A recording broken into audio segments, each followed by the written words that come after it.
regular City Commission meeting of Tuesday, May 14th, 2013 to order. May we stand for the Pledge of Allegiance. Pledge allegiance to the flag of the United States of America and to the republic for which it stands, one nation, under God, indivisible, with liberty and justice for all. Mayor, take roll. Commissioner Bushy? Here. Commissioner Krzyjak? Here. Commissioner Perry? Here. Commissioner Rubino? Here. Mayor Costelli? Here. Next item is regular City Commission meeting held Tuesday, April 9th, 2013. Approval of the minutes of that meeting. Is there a motion? Mayor, if I could. Thank you. Last month, we discussed two items. One was observance of Loyalty Day. The other one was adoption of a human rights ordinance. I had made some prepared statements. I have provided them to Amy, and I would ask that they be attached to the April minutes. They contain my exact statements that I made at last month's meeting, and would just like them entered into the record. Is there a motion to add the two prepared statements as an addendum to the minutes once the minutes are approved? Mayor Costelli, I make a motion to add the two addendums to the minutes of the regular commission meeting held Tuesday, April 9th, 2013, and be approved with that addition, with those additions. Is there support? No support.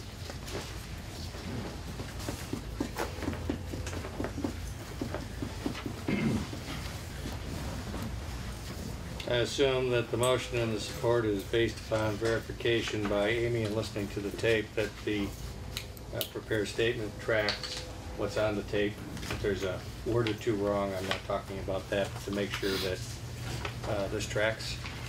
Is that acceptable? Yes. Yes. I would take a vote on the motion to add the addendum to the minutes before the minutes are voted on.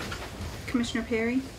Yes. Commissioner Krzyjak? Yes. Commissioner Bushy? Yes. Commissioner Rubino? Yes. Mayor Costelli? Yes, motion carries. Next item is approval of the minutes as supplemented by the statements.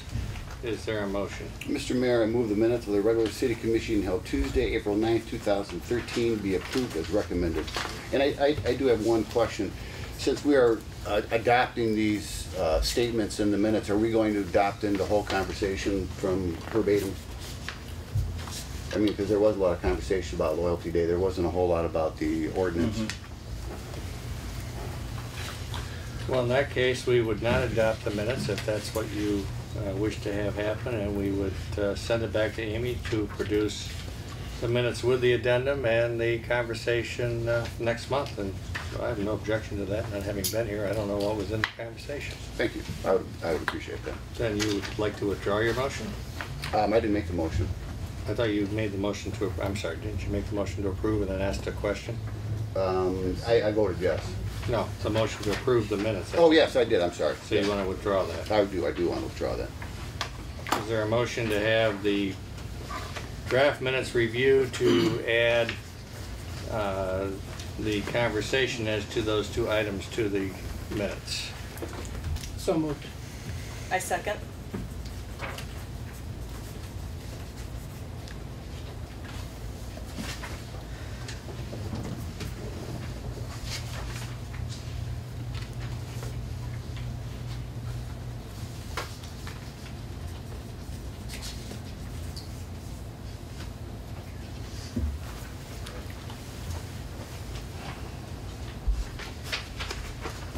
May we take a vote?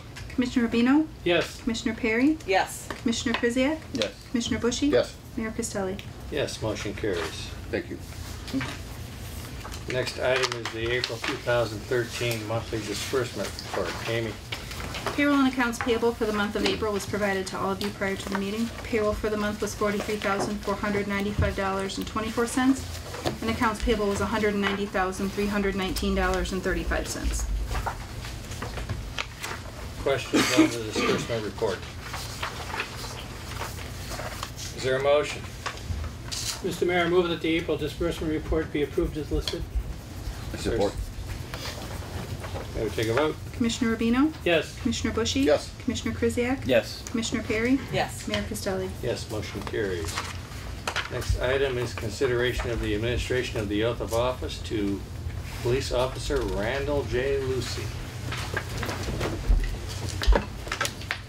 Mayor, if we could introduce, and the chief, if you'll step up, I'd like to introduce to the community and to the city commission formally Randall Lucy.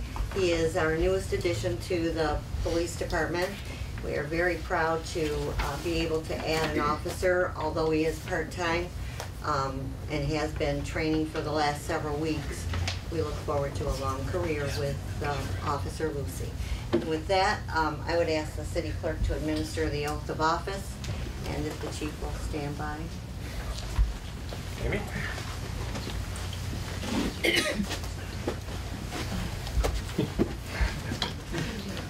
Choose your best side for the camera.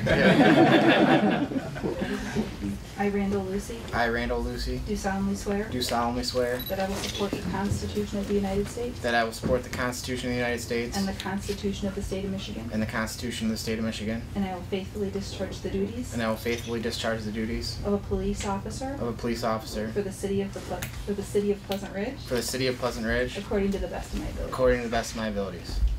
Thank you.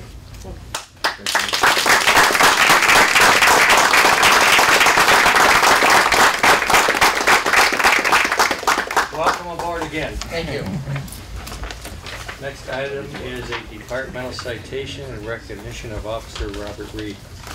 This is the item I'd like you I to remove forgot. from the agenda. That's okay? Officer Reed's not here? The citation will be issued by the chief to Officer Reed, but at this time, Officer Reed thought it was premature to recognize him. Okay. That's his call. Yes. And with that, number 8, I'll pass the gavel to the Deputy Mayor. Item number 8, consideration of a resolution recognizing and honoring Mayor Ralph A. Costelli, Jr. for 20 years of service to the city of Pleasant Ridge as mayor. I think Sure, we this have- item was missing from my packet. Yeah. So I think we have, We have a resolution to present to the mayor this evening, and if I could ask that it be read into the record. It is long, but he's been here a long time, and there are a lot of accomplishments in that resolution, so. Resolution in honor and recognition of Mayor Ralph A. Costelli Jr. for 20 years of dedicated service as mayor of the city of Pleasant Ridge. Whereas on April 12, 1993, Ralph A. Costelli Jr. was elected as mayor of the city of Pleasant Ridge and is appropriate for the community to honor his momentous occasion. And whereas his years of service have been marked by exemplary dedication to the best interests of the community, as he has worked constantly for the betterment of its economic, cultural, and aesthetic development. And whereas Mayor Costelli started his public service career in 1985 as a member of the Pleasant Ridge Planning Commission, and the city's first master plan was written while Mayor Costelli was a member of the Planning Commission. And whereas in 1988, the Mayor Costelli ran a successful campaign and was elected to the office of City Commissioner.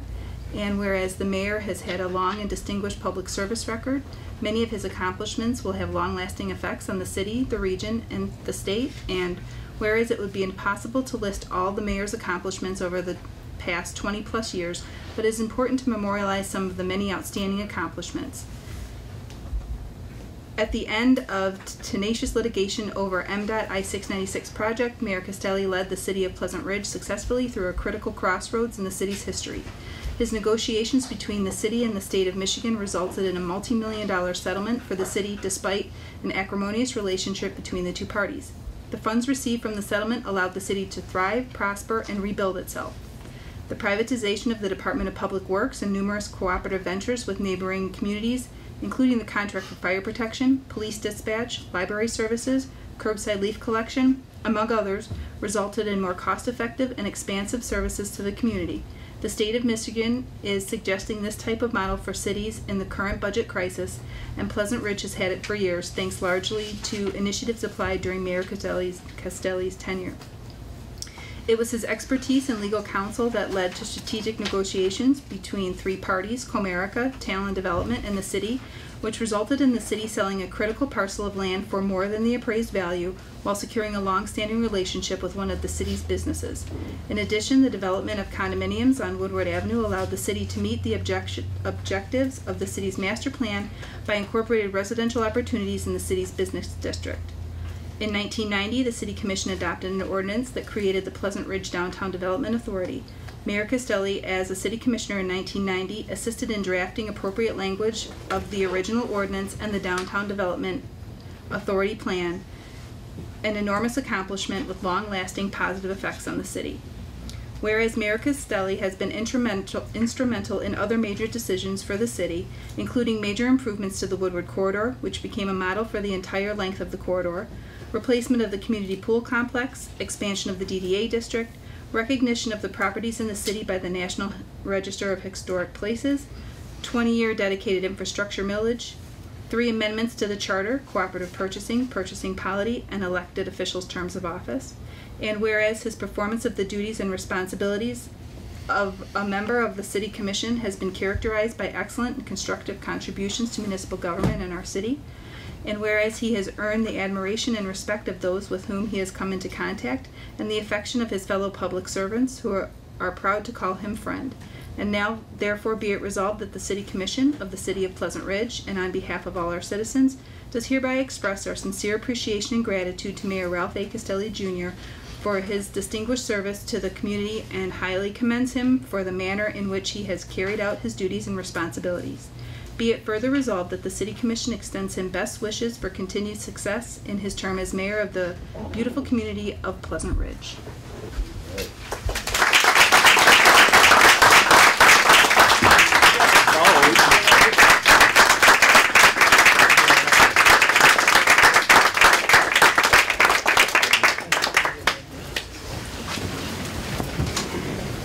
Have a motion, Jerry.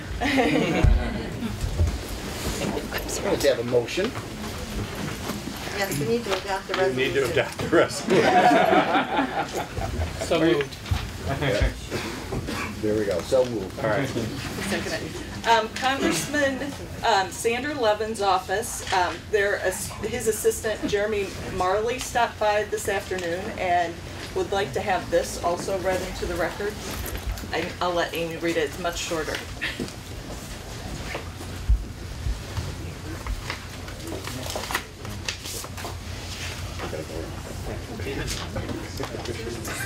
Dear Ralph, congratulations. I regret that the congressional schedule prevents me from joining you this evening for the celebration of your 20 years as mayor. I wanted to take a moment to personally thank you for your many years of dedicated public service. I consider it a privilege to have worked with you throughout your tenure as mayor. I am grateful that you have been able to lend a steady hand and help to lead the city for the last 2 decades, particularly through the difficult financial crisis of the last few years. Under your leadership, the City of Pleasant Ridge has maintained its beautiful historic homes and small town feel while embracing a positive, progressive, and accepting attitude, as evidenced recently by the passage of a non-discrimination ordinance.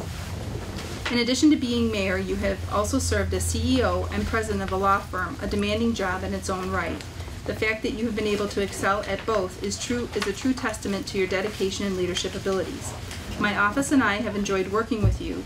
You always provide thoughtful analysis of local, state, and federal policies based on your vast experience, and I always value your input. I am confident that your colleagues on the City Commission and the community at large feel the same way. Thank you again. I look forward to many more years of working together. Warmest regards, Sander Levin. Good. So we have a motion and we have a second by Commissioner Perry. Yes. Now you have to say, may I take a vote? No, I know why. Ralph, on behalf of the city, I wanted to present you with a small gift, and I'm assured that you're in this somewhere. Can I put that I thought it was somewhere around here. For my partner. Right. So we know you're a huge Spartan fan, and that's one of the things that we always talk about. So I thought this was a nice gift. You can hang it in your office or the house, and Debbie thought it was be a good. There you go.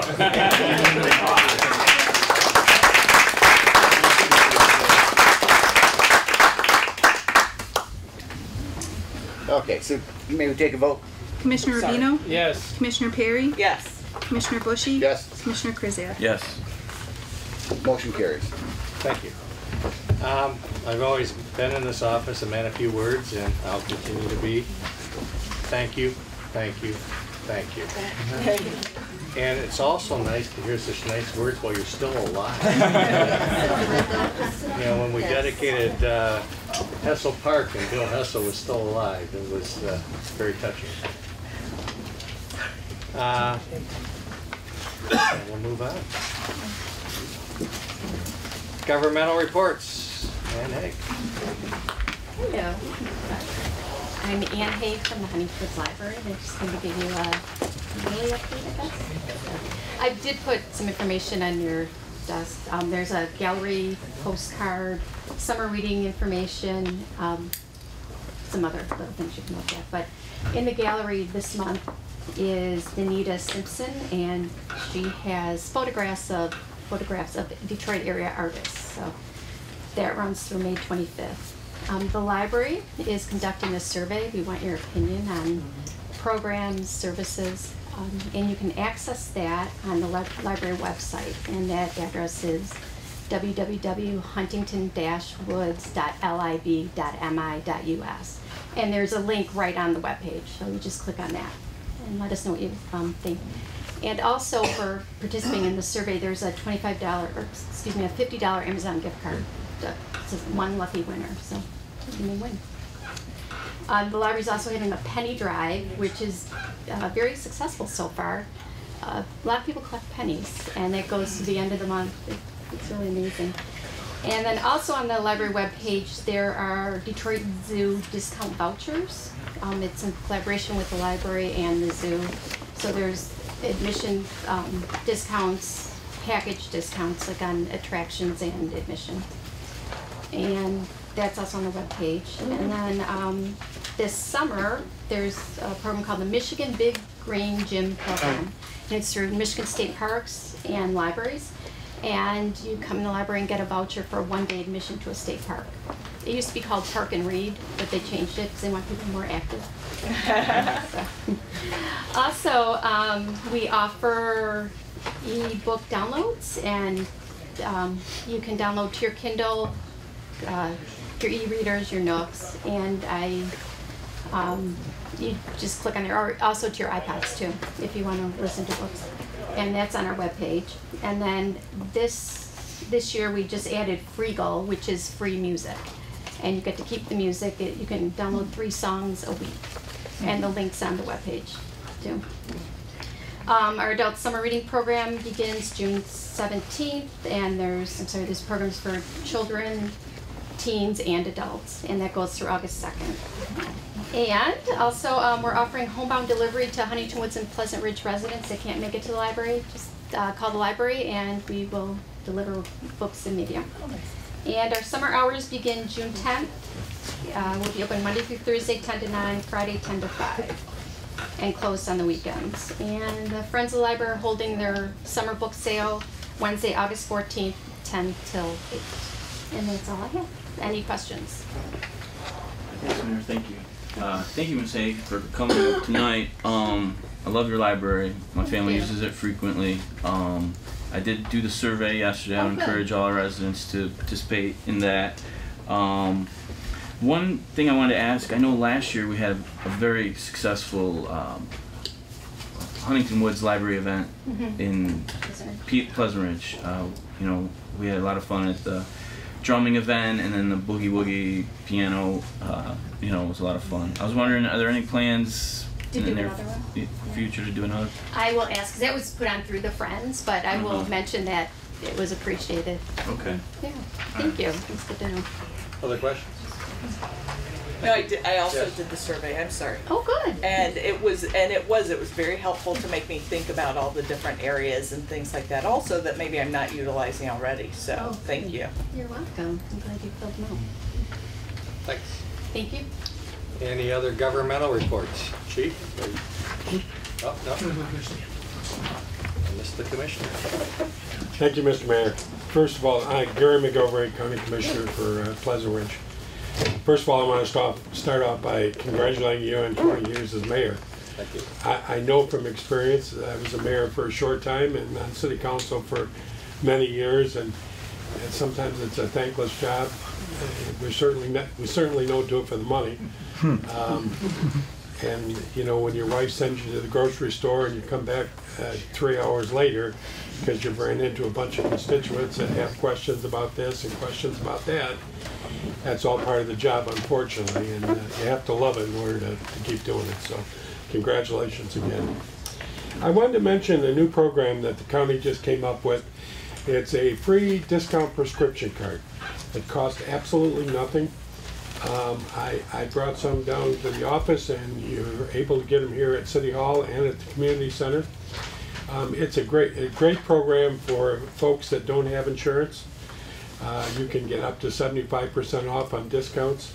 I say up to, it averages supposedly 50%, but it covers medical procedures in some cases, dental work, and even veterinary bills.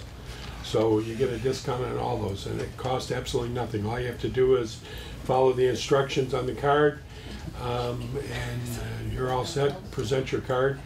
At first I thought, well, maybe this might not be a good thing, but it covers prescriptions at CVS, at Walgreens, at Myers, at Sam's Club, Costco.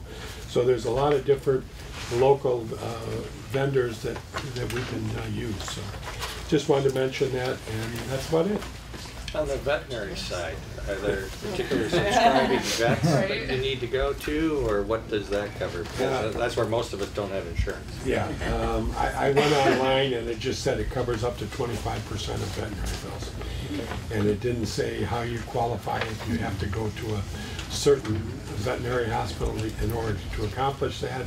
So I'm not absolutely positive. Someone who's interested can get the card and then research. You can get the card, go online. By the way, it's coastrx.com is the location where you have to register at, and it's all on the card here, so it'll explain everything. Thank you. Yep. Questions? Any other governmental reports? Chief. Mr. Mayor, Commission, recently, well, yesterday we attended a funeral for a fallen firefighter in Wayne Westland in a shopping center. They called for emergency exit, but he did not make it out when the building collapsed on him. So that was a sad day for the fire service. He was a young firefighter, only in for less than a year, and about 29 years old with a new baby and a wife at home. So it was a bad situation. But a couple thousand people showed up, probably 1,500 firefighters, and probably had 400 fire vehicles, police vehicles, emergency vehicles from around the country as well as Canada. I had several in there. So that was a sad day for the fire service. Locally, we're doing pretty good. We finished our budget and it was approved. Our SAFER grant ended on April 7th. So we were out of money to support 4 of our firefighters out of 29. Council has extended them in the budget and my budget to cover them until December 31st. We are working on multiple potential consolidations. There's like 3 or 4 different types of projects going on. One's a functional authority, one's a tax-based authority. So we have talks with multiple groups in the area that look potentially inviting, as the economy didn't quite pop back the way everyone thought. More coming to the table with serious resolute, so it looks like we're going to be able to get something done there, as well as a couple other looks at contracting fire services, even with the potential to take a chunk of North Detroit due to the EFM and what they're resolving down there. So we have a lot of things out there, all of which are in talks of right now. But how big an area is being considered for that? Probably no different than maybe Pleasant Ridge and the Royal Oak Township put together.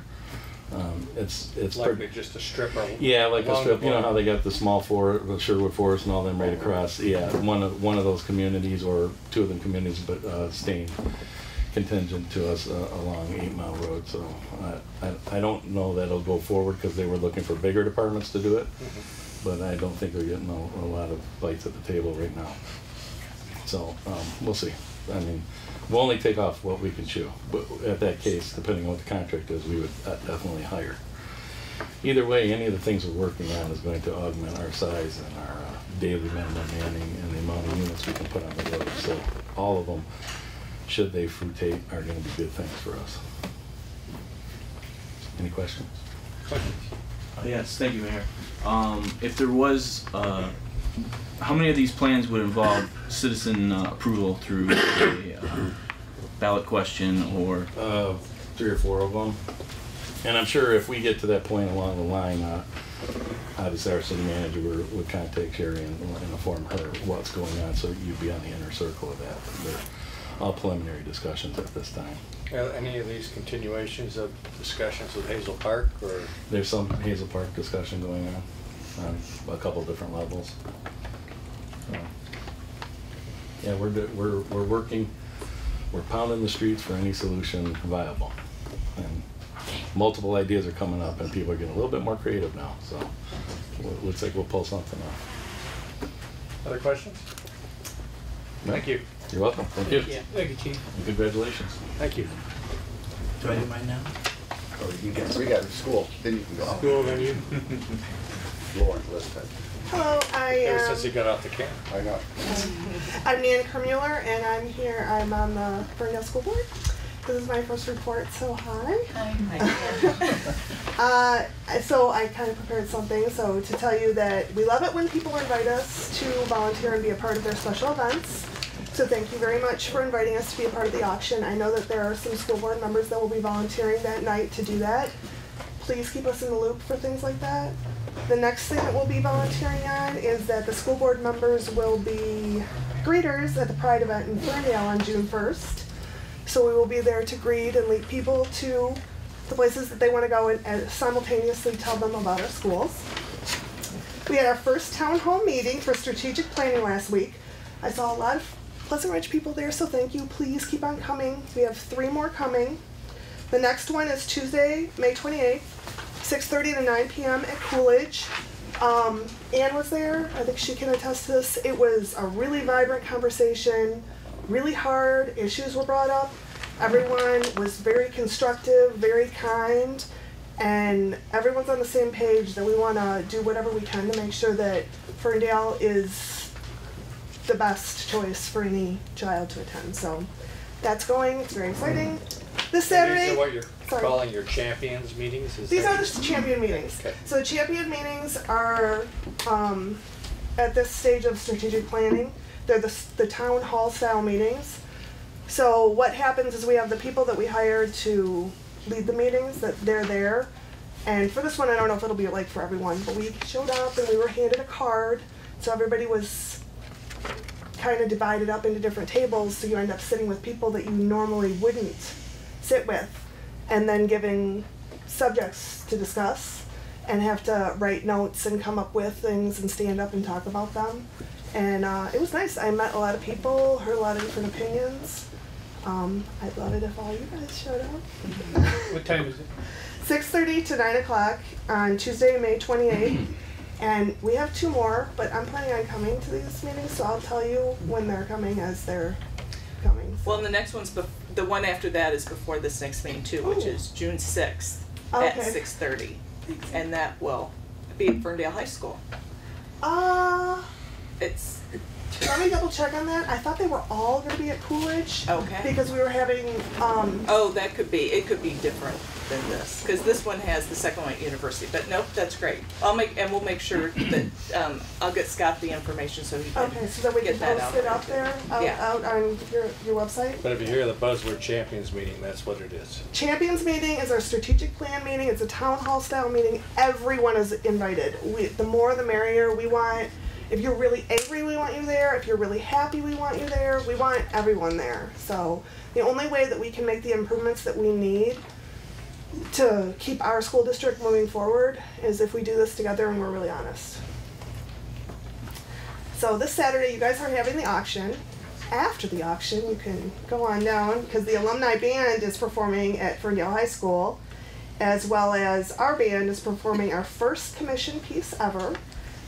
Commissioned by Ira Hershen, and that will be at 7 p.m.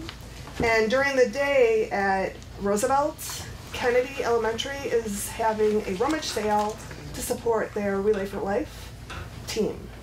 So during the day, go to Roosevelt, do a little bit of shopping, and then the only other news I think I really have is that the June Fair is going to be June 7th, and we hope to see all the families there. Do you guys have any questions?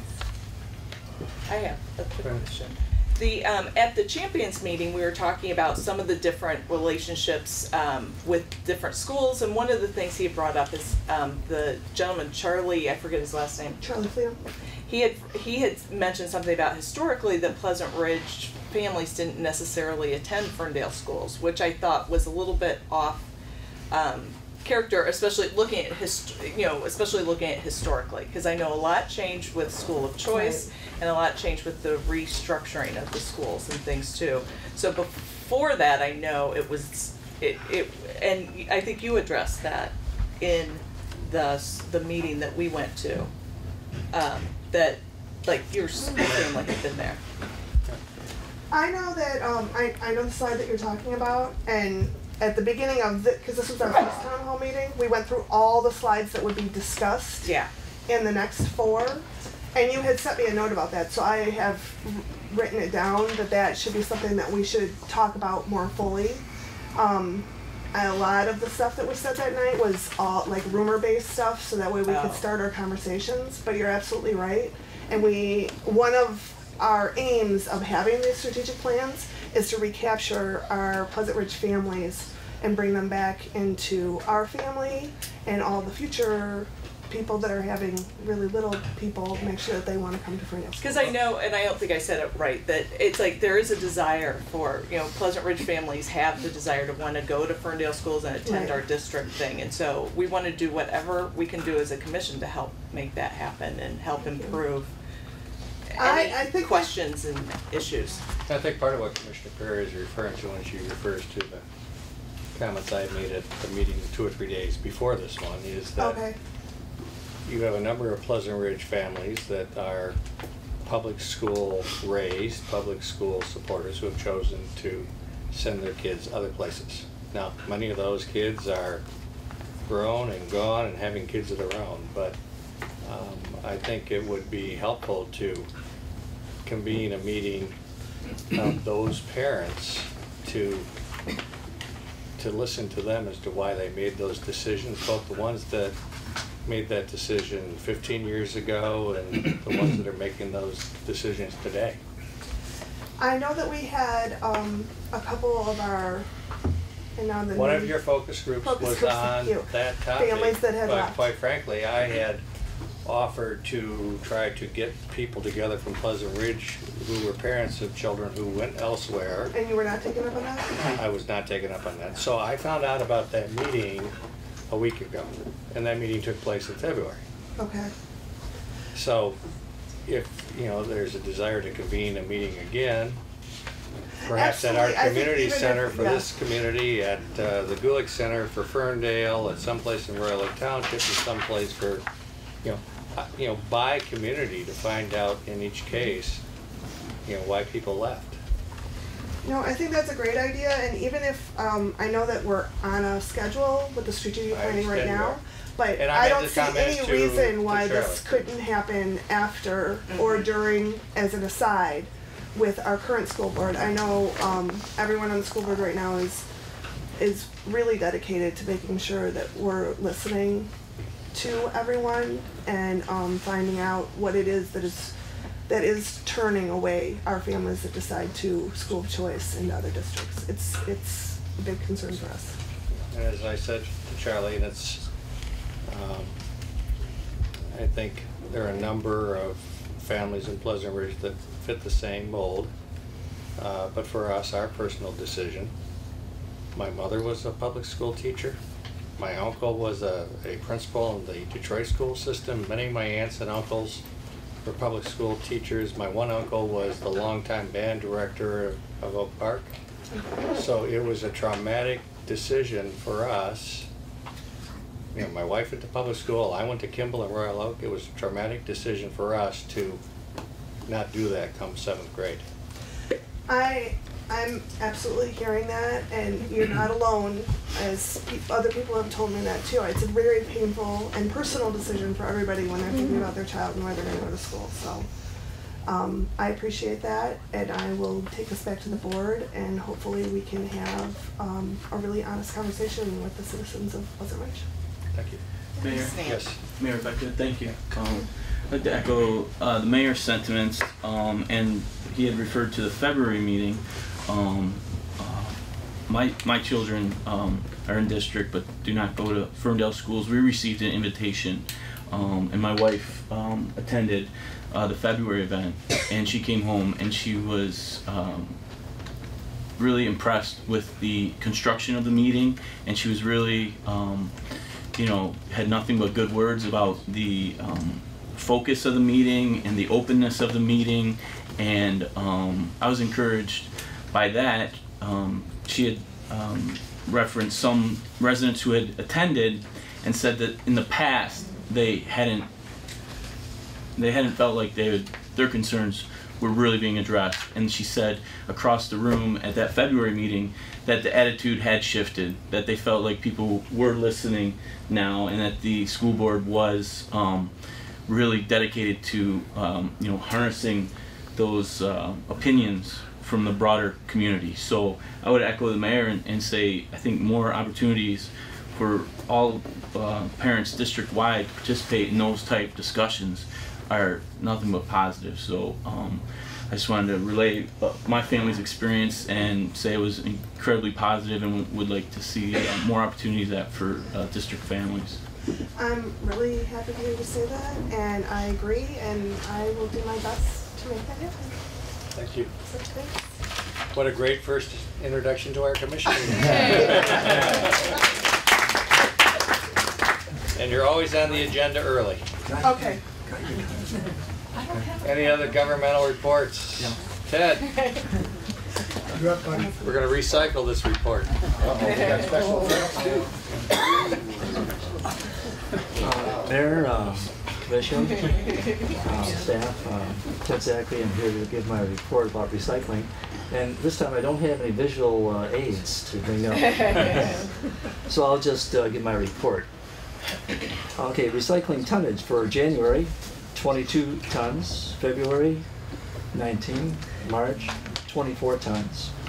The bin blitz was in April. We sold 9 bins, which was almost twice as much as last blitz. Another topic, 2 cities have decided to have electronic recycling. They were Huntington Woods and Hazel Park. And we could have that if we wish. And for a while I thought of the school system when they have their rummage sale or something, maybe they could have a recycling, electronic recycling at that site there. That's a possibility. Earth Day tours at Sakura. There were 500 people there on that day. And for the month of April, we had 820 people going through the Sakura facility, just in 1 month. We have the compost here. And residents should be aware that if you're a landscaping company, if you hire one, if you're charged for that compost, you should not be decline that, because if they picked it up, this is if they picked it up in Pleasant Ridge. Okay. Okay, good. I attended the Michigan Recycling Coalition in Saginaw, and I brought back a few things. The director there, first of all, this information. The person there was the director of the Department of Environment Quality, hired or appointed by the governor, Snyder, and he gave a report. He says that we currently recycle at 14.5% in Michigan, and the goal is going to be 50%. Naturally, they say we must do better. So Governor Snyder demanded or wanted to have a comprehensive recycling program for 2014, this is great news. So I like that. I think money's going to be available for more recycling because everybody wins when people recycle more. Jobs, income, and recycling.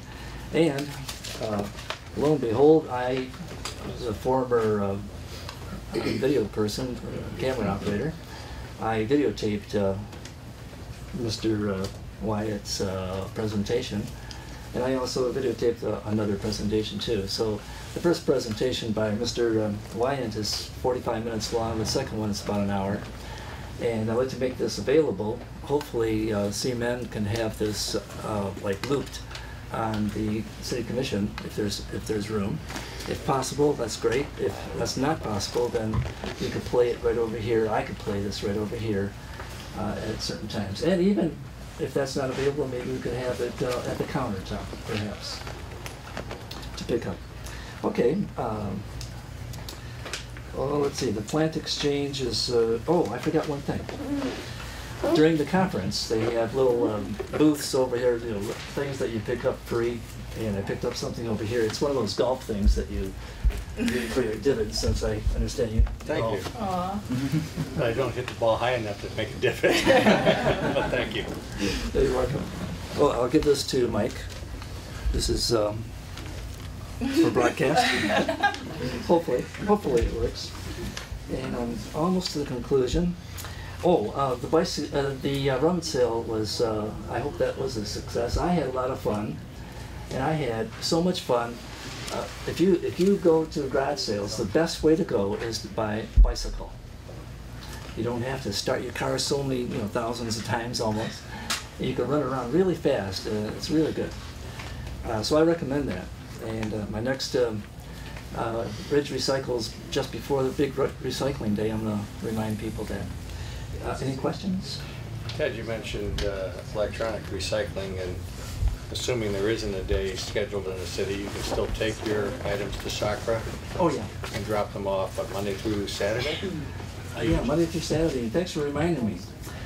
During 1 month, Sacra gets 1,555 appointments for recycling hazardous waste and electronics.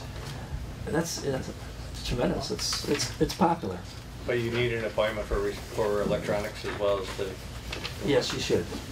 I went over there. I said, "Hey, I'd like to drop it off. Can I drop it off today?" Yeah, no problem. Let's just make a courtesy phone call, really.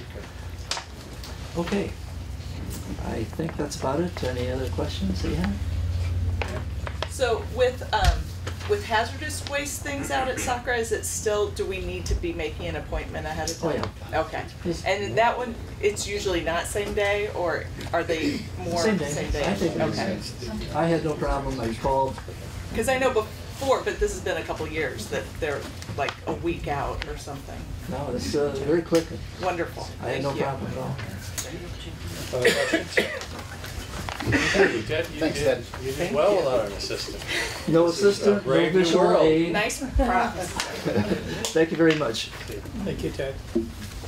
Any other governmental reports?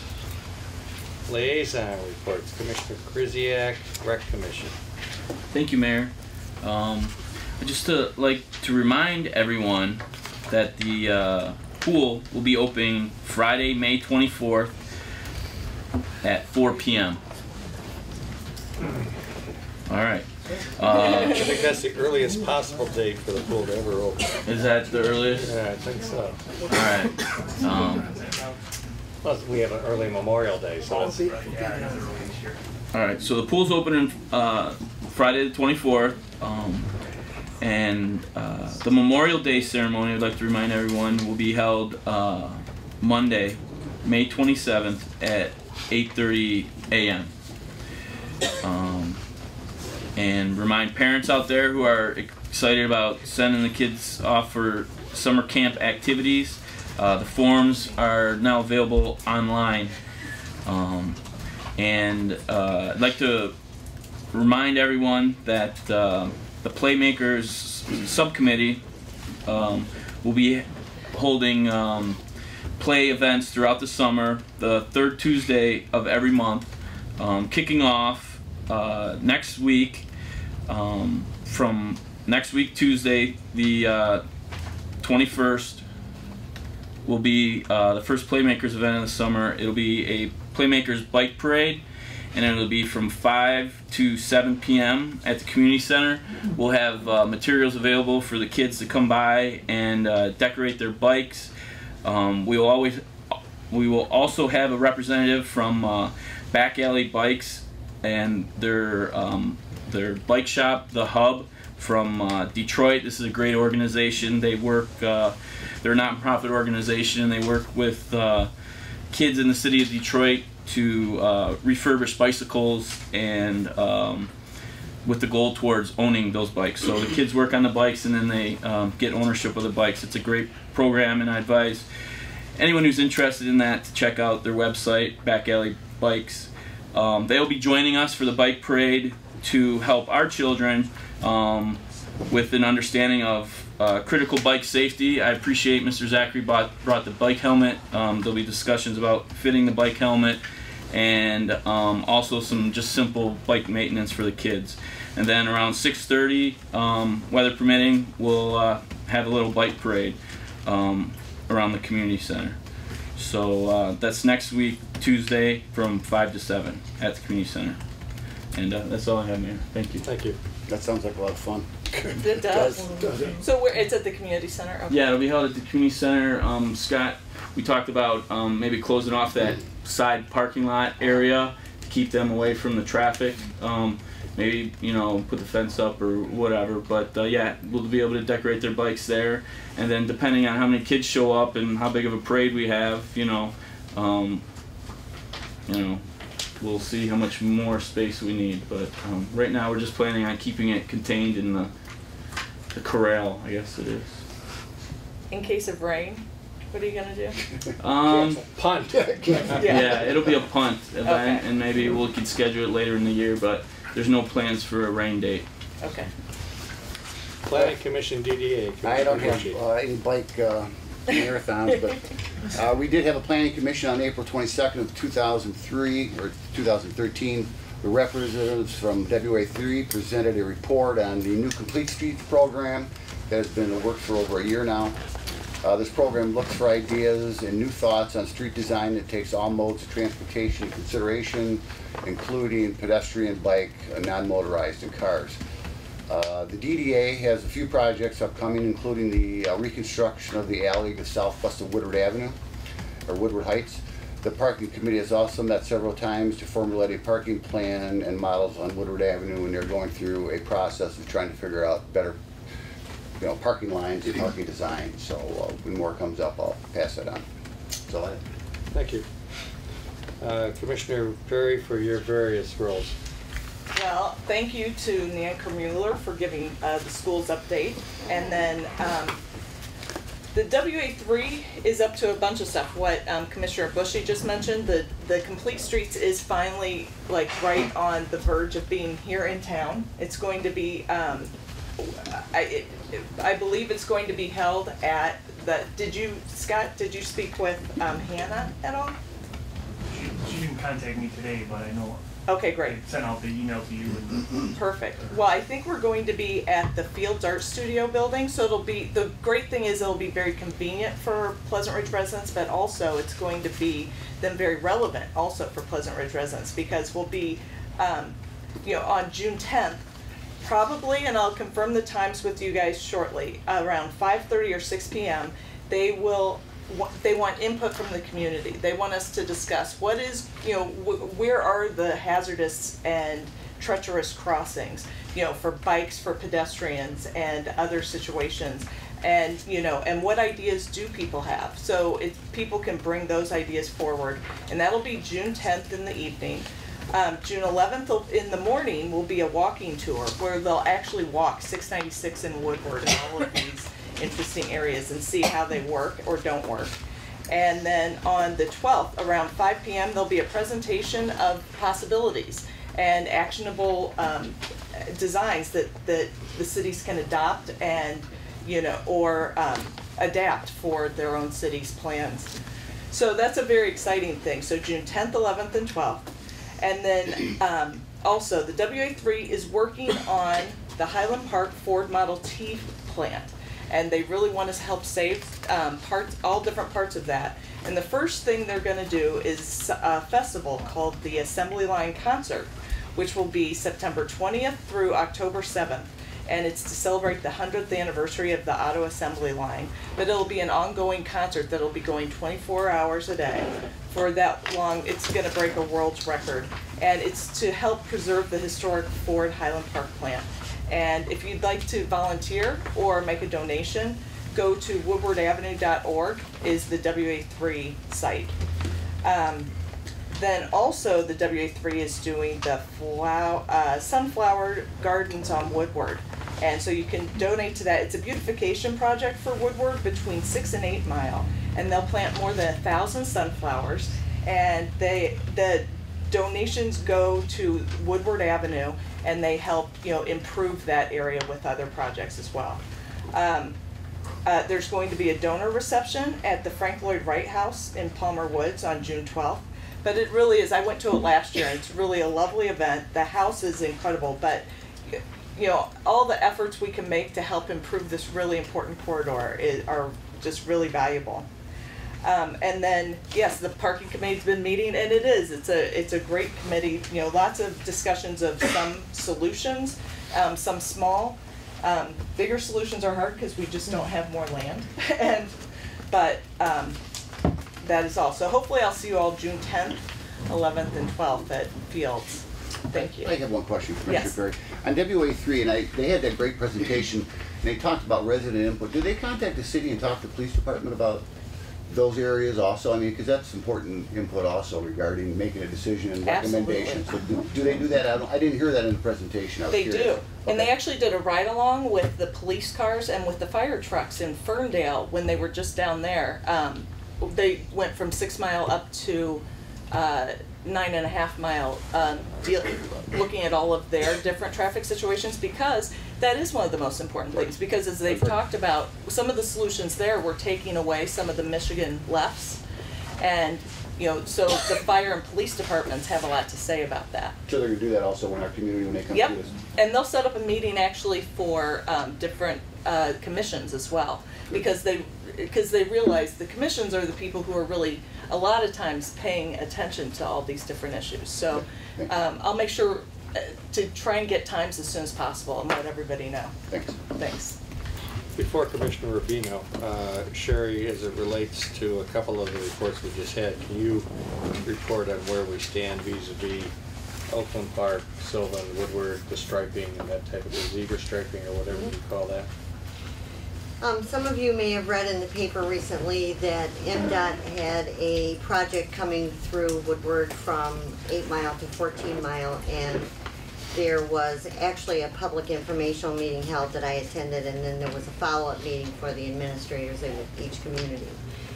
I wanted to attend the meeting with MDOT because, as some of you know, the city has been requesting some assistance with the intersection.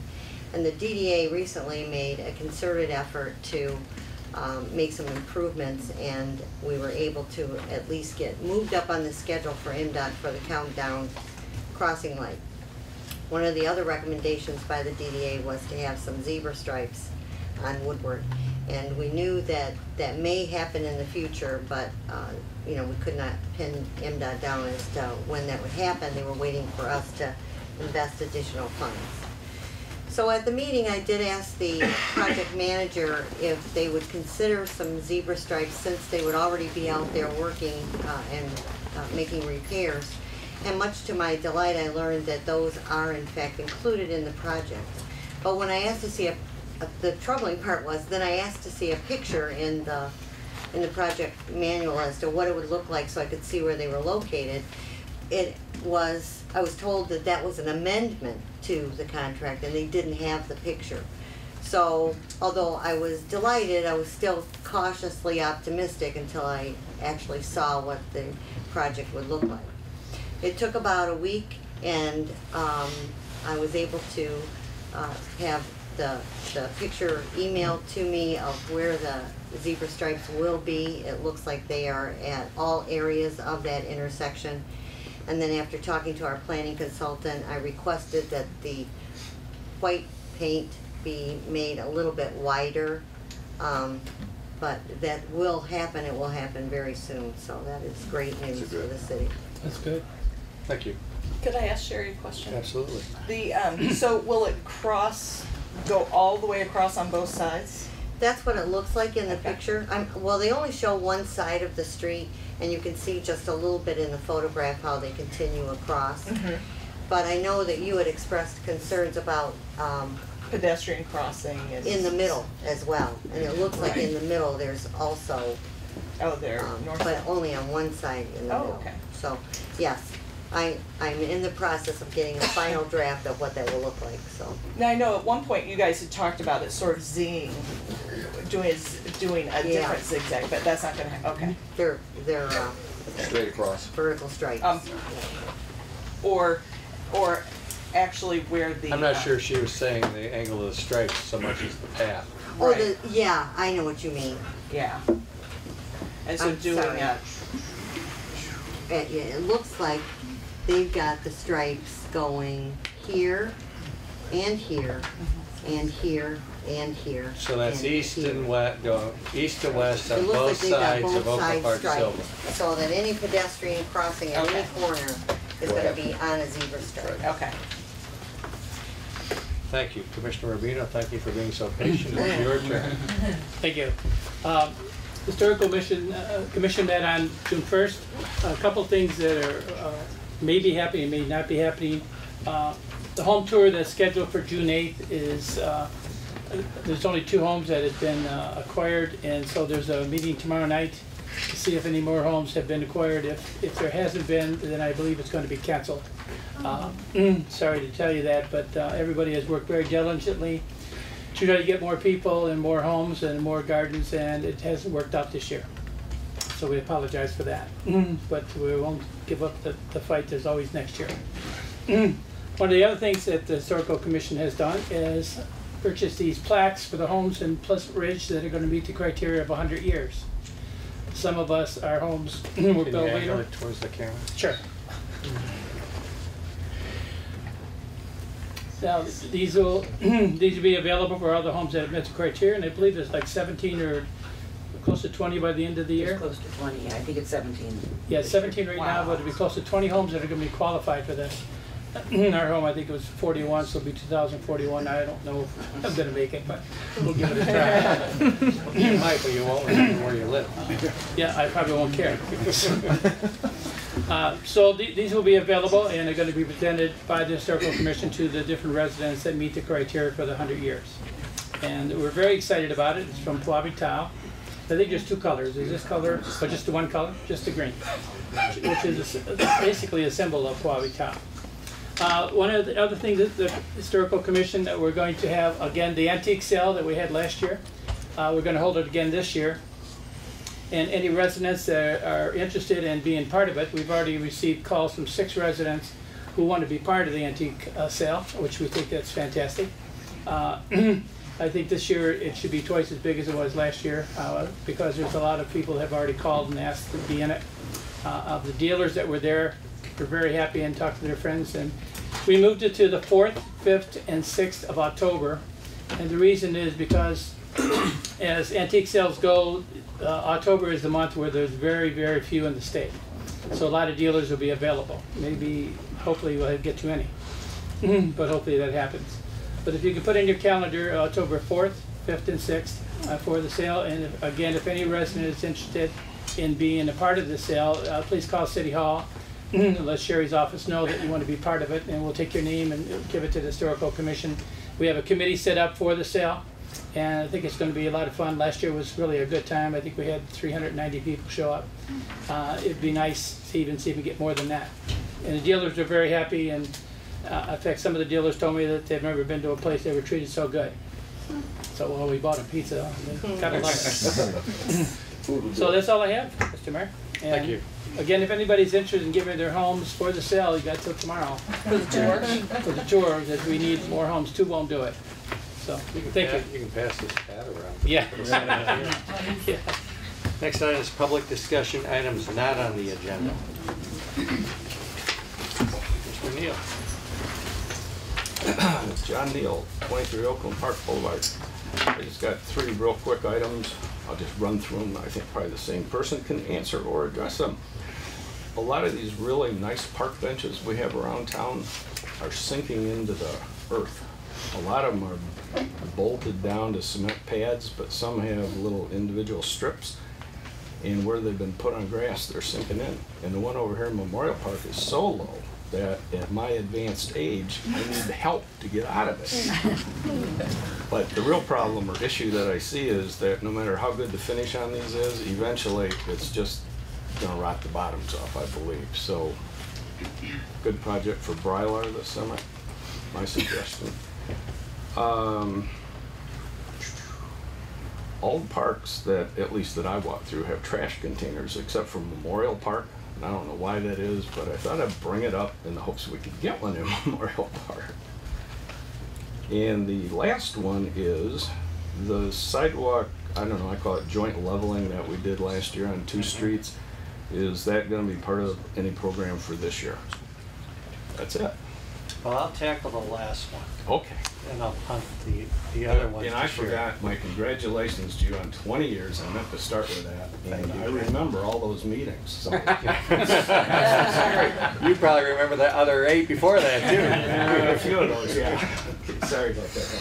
Yeah, the joint leveling program, which was something you brought to our attention, either in a call to Sherry or at this podium or both, right.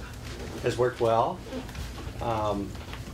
It's not quite as cost savings as we initially thought when we got the initial information, so that if you just had to do one side of a flag, it's a cost savings. If you had to do both sides of a flag, not so much.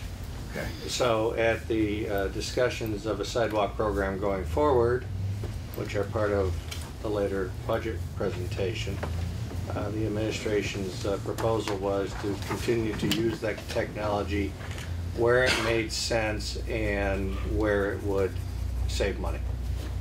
But you have some on our street where you might have 3 flags in a row, and really the leveling hits, you know, all of that. And for those, it probably doesn't save money. Right. But if you just were doing the one part, you know, it's cost effective, it works. There's been positive feedback, no negative feedback that I'm aware of. Somebody told me they were too light. The colors didn't match, you know. But They don't I said, match. just wait till the 30 years from now, they'll match. Right. As to the other items, Sherry? I can take care of both of the other items. The trash cans in Memorial Park, I actually thought there was one, but I don't know if you recall, when the park was done, those were trash containers by the Memorial Stone, and at the request of the Garden Club and one commissioner too, on the Garden Club, they were replaced with flower pots. But I can take care of both of these. I know in some locations they still have the older kind of I know. stone-faced ones, Yes. but the parks along here have those really nice new ones. Yes. It kind of looks like they just forgot to put one over here somewhere. Yes. So. Probably one of the old ones got moved out of the park, and then when those were removed, one wasn't put back in. Based on the timing of my son's dog, I would concur in the request for a Right. demo. Oh, absolutely. Right. Yeah, it's about the right distance from my house down there. Okay, I'm just going to break a rule and say on item 24, Sherry, you've been doing a great job. Thank you. I got to leave. Other items not on the agenda. Next item is the consent. Chief Foreman, 79 Maple Field, just a quick question. First, congratulations and thank you. Thank you. My question is regarding the park adjacent to the pool where the trees have been cut down. Just looking for some details on what's happening there. Sure. I'm sorry, I missed the entire question. Moberly Park, details of Moberly what's Park. going on. Oh, what's going on? Yeah. I'm so sorry. Well, what's going on is, part of it is routine maintenance. We removed a couple trees that were dying or in poor condition. One of the things that we have been looking at was a way to open up that park more for occupants of the pool, so that if you're in the pool, it looks like there actually is a park there. And that's used to be referred to as an area that was unusable because if you went in there, then you couldn't go directly back into the pool. You had to go into the shower room to wash off your feet because you're full of dirt. And people just didn't want to go in there. So the idea is to take down some of the fence partitions, open it up, and our contractor, our landscape contractor, asked us to try out an artificial turf kind of surface that would prevent us from having to install any kind of shower system to re-enter the pool area, because you wouldn't obviously be tracking grass or dirt. And I took a look at it. Obviously it's like carpet. You take a look at a small patch of it. I don't know what it's going to look like, but it will be a pilot program, and if we don't like it, it can be removed. And he is donating this for us to try because, excuse me, he has many other complexes that, you know, he's responsible for the maintenance, and so he wants to see how it works as well. So that's basically what's going on. Thank you. Thank you. Can we ask some follow-up on that, or do we want to discuss that later? The, with Moberly Park, so he's donating all of the turf, because, you know, when I looked online, the installation process with the turf is pretty extensive. Yes, you know, I'm aware with of drainage and all of that stuff. And so is there, you know, I know we were told in a memo that this was a maintenance project, that it was not a special project, but are we taking all the grass out, or is he just putting this in one? If you've seen the area, there's very little grass in there. It was mostly pine needles that had, you know, been laying on the ground, but yes, the grass is removed. Okay. And we removed all those trees, so, I mean, that would take away the issue of pine needles, since, I mean, I was surprised. I mean, I believe we were taking a couple trees down that were not doing well. I was surprised it was very much sort of clear cut in there. It is clear. So we don't feel that now that it's totally sunny and exposed to the sun, that that we could have sod in there, or that even the grass that's there could be repurposed? Yeah, I think we could have sod in there, or grass. I think it is worth a try to see what this turf is going to be like. I think it does give us more flexibilities for families to use that park without the worry of dirt and debris flying into the pool. As for the sun, we faced the same issues when we built the pool, and we purchased a number of umbrellas.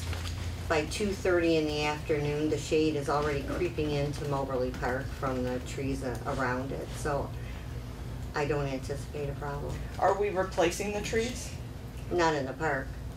Oh, okay. The idea is to leave that open picnic space. Okay, because we were told that we were going to be replacing the trees. Well, initially, when we talked about, you know, what the park should look like and what it should accommodate, the idea was perhaps we could put some smaller trees or flowering trees, but again, then you run into the problem of debris or leaves falling. So the plan is, at least for the first year, not to put trees in and see how this works. I guess I have not really been exposed to like AstroTurf, to turf like that, you know, a false, fake grass anywhere beyond like a football field or a putt-putt golf or something like that. So I'm sort of uncomfortable with this, and it happened so fast too. But I really did think some of the trees were staying. So I guess I'm kind of shocked at the lack of, I mean, the total change. Because, you know, I mean, I don't see this really as a maintenance project. I see it so much as like redoing this whole thing. And, you know, and just not hearing anything about it until sort of this week. You know, we received a memo, I think it was on 5/2, that sort of, but it led me to believe that the trees would be replaced. And does it say that in the memo? It does. It says, I'll read the whole thing. Just an update on the plans to improve the turf at Moberly Park. Mr. Yappa has been researching artificial turf and found a product that he would like to try. As you probably know, grass does not grow in most of the park because of the shade. There are also some pine trees in poor condition that may need to be replaced. This would not be a special project, but part of the park maintenance, and I will be meeting with Mr. Yaffa next week. Right, that's true. Yeah. I did use the word replaced, I probably should have said removed.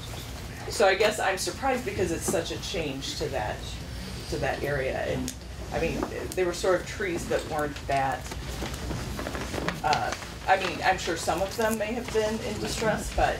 They were in poor condition. Okay. Anything else that was not on the agenda? Mayor, if I could, just brief, I'm sorry, Yep, Mr. no worries.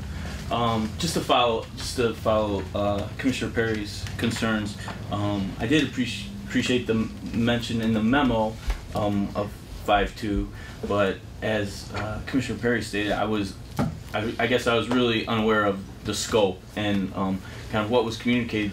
I thought was going to be maintenance. We did talk about the installation of the turf as a possibility, but I would agree that it's more than.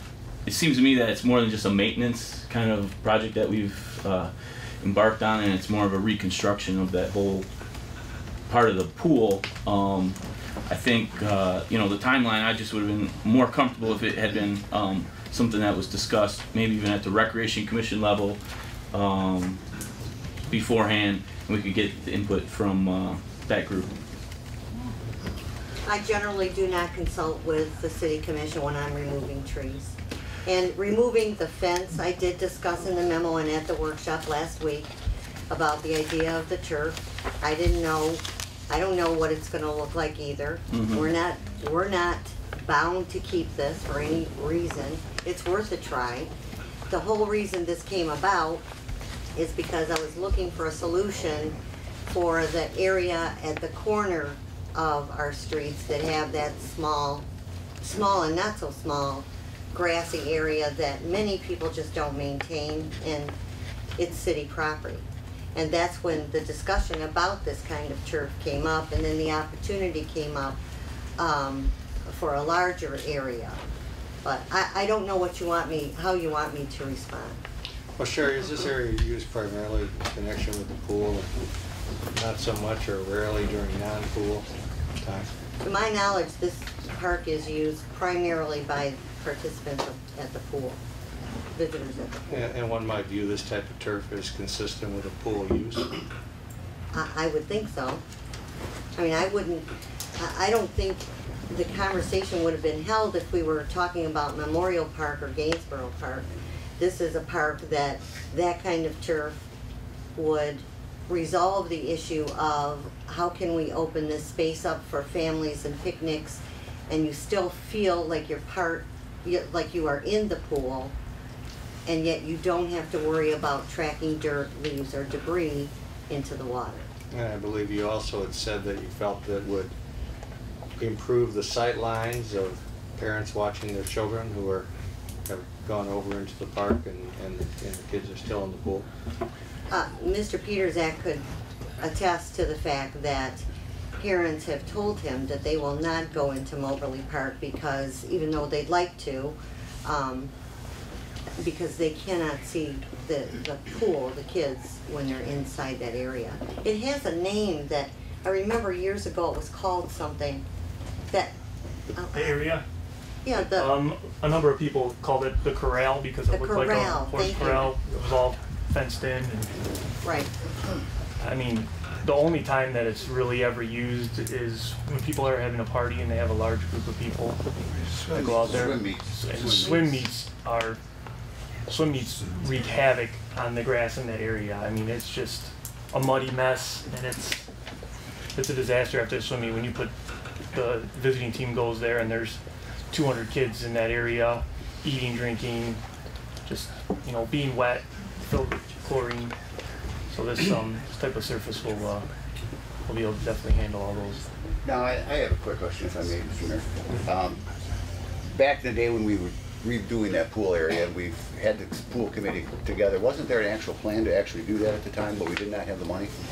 Yeah, we had talked about it a number of years ago about opening the area and making it so it would be part of the pool deck, and it just so wasn't really expanded the pool deck area with a Yeah. So you're gonna take out fences then, and you know, how many pieces of fence did? There's a total of 5 sections of fence, and right now we're looking at pulling out 2 of them.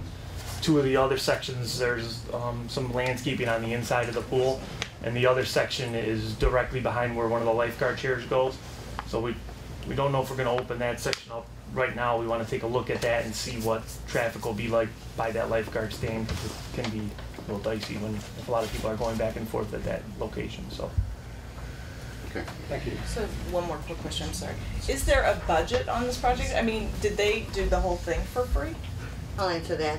There is not a budget. This is part of the DPW, the regular DPW budget.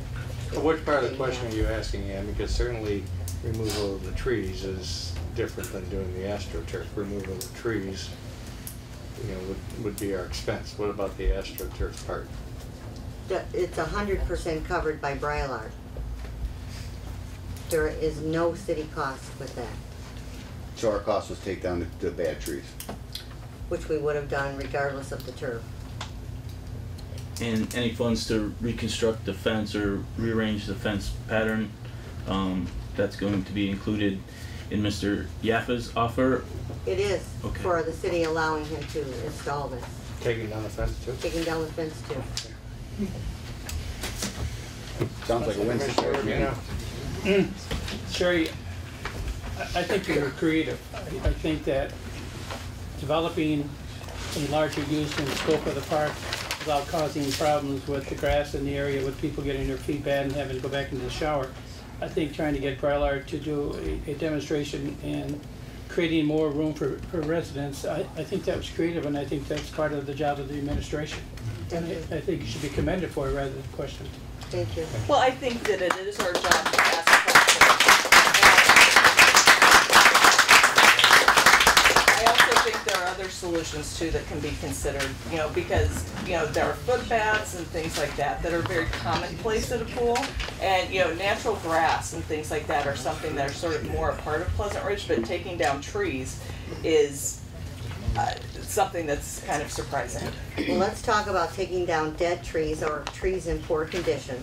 That is a responsible act by the city and recommended by our liability insurance carrier.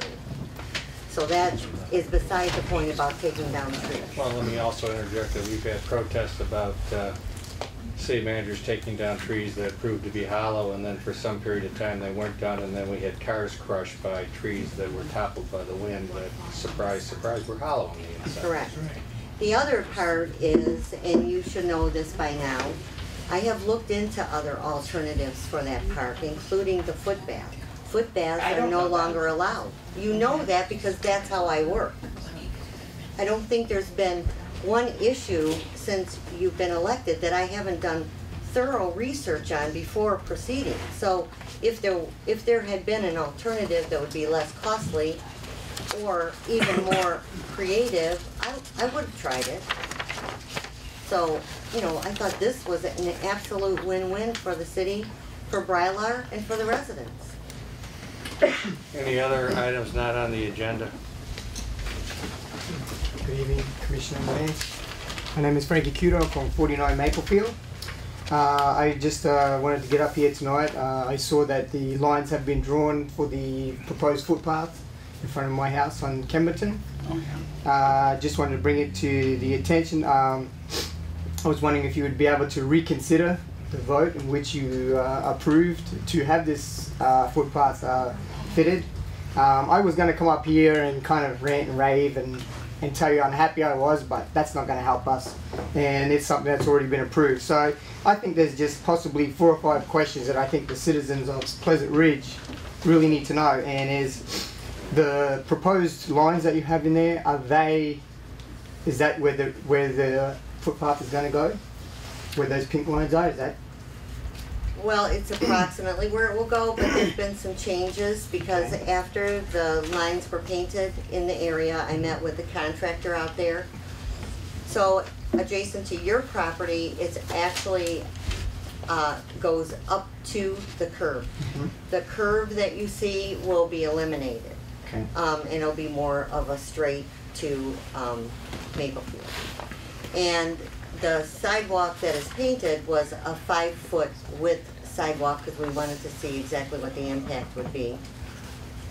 And we will be installing a 4-foot wide sidewalk is the final product. So it's approximately there, but in your case, actually, it moves over quite a bit when we move it closer to the curb, and the width is not as. So with the new proposed sidewalk plan, bringing it in a little bit, how many trees will be destroyed? I anticipate we will have to take the 3 trees out that are sitting between you and your neighbors behind you. Okay. And just one more, I guess, or 2 more. Well, what is the city come up with a total figure as to what it's going to cost for this footpath? Because I'm sure it's going to be a little more than what we anticipated. And where is this money coming from? Where is it budgeted in with the city?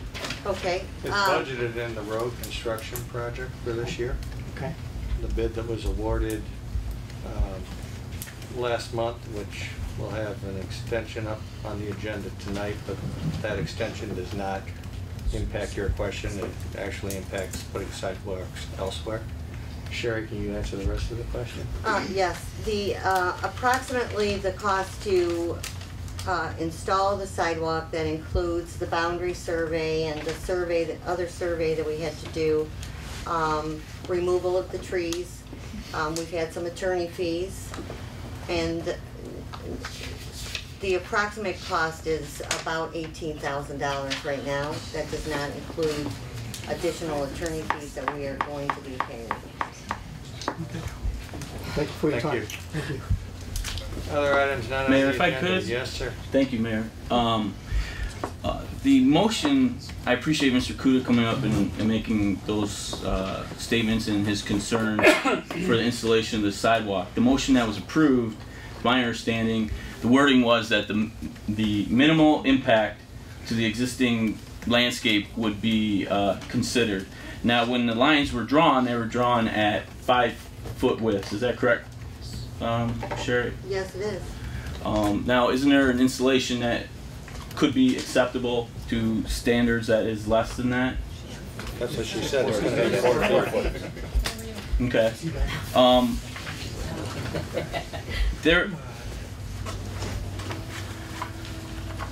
There's a way that we discussed that the sidewalk could be installed that would not take down any trees. That was the motion that was approved that night, was to have the minimum impact. That is the motion that I supported, and that's the motion that I voted for. And if it needs to be reconfigured, or it needs to be, you know, swerving around trees, then that's what I voted for. So to say now we're just going to clear cut the trees, that's not what I voted for. And I think that there's creative solutions. We're championing creative solutions here. I think there's creative solutions that could be looked at to make sure that the residents that are immediately impacted are impacted to the minimal amount, but yet the sidewalk is installed and that pathway is made safe for the residents in that area. That's the motion that I... Commissioner Krzyzak, I don't think it said minimal impact. I think it said to seek to reduce the impact, to seek to minimize the impact. I was the one who introduced that amendment to the motion. I don't know that we're going to, commit to have minimal impact. I don't know that we're going to commit to going curvilinear around every tree. Does that mean we're going to go closer to the house because there's a tree there, or should a sidewalk be a straight shot? I know that I, ride my bike quite often on the sidewalk along Ridge Road, and getting around that tree because the sidewalk spared the tree puts my bike, any child's bike, within 3 inches of Ridge Road. And I like trees. People like trees in Pleasant Ridge. I like kids better. And so I like the idea of getting the sidewalk as far away from the houses as we can. And if that means an existing tree has to come down and some additional landscaping has to happen, then we have a straight sidewalk. Most of the idea was to emulate the sidewalks of Pleasant Ridge. They're straight, except for the ones in the park where there was nothing to avoid, and it was decided intentionally to make them curvilinear. Okay. I would just like to encourage us to continue with the project with the understanding that there are creative solutions to the installation of the sidewalk, and that is the motion that I voted for, and that's the motion that I still support. And again, I would submit, as Frank did earlier, design and construction of a sidewalk, design and construction of a street is an administrative issue. Sherry knows the guidelines. Sherry's been working with the homeowners on landscaping type solutions. Certainly they add to the cost of the project, and that's appropriate, but we're not here to second guess every design.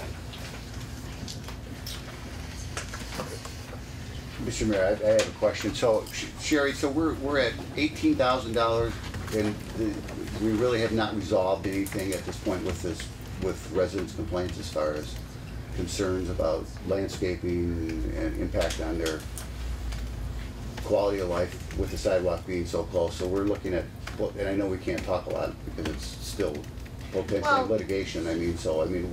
What's your estimate of this cost of this project by the time we're done with those?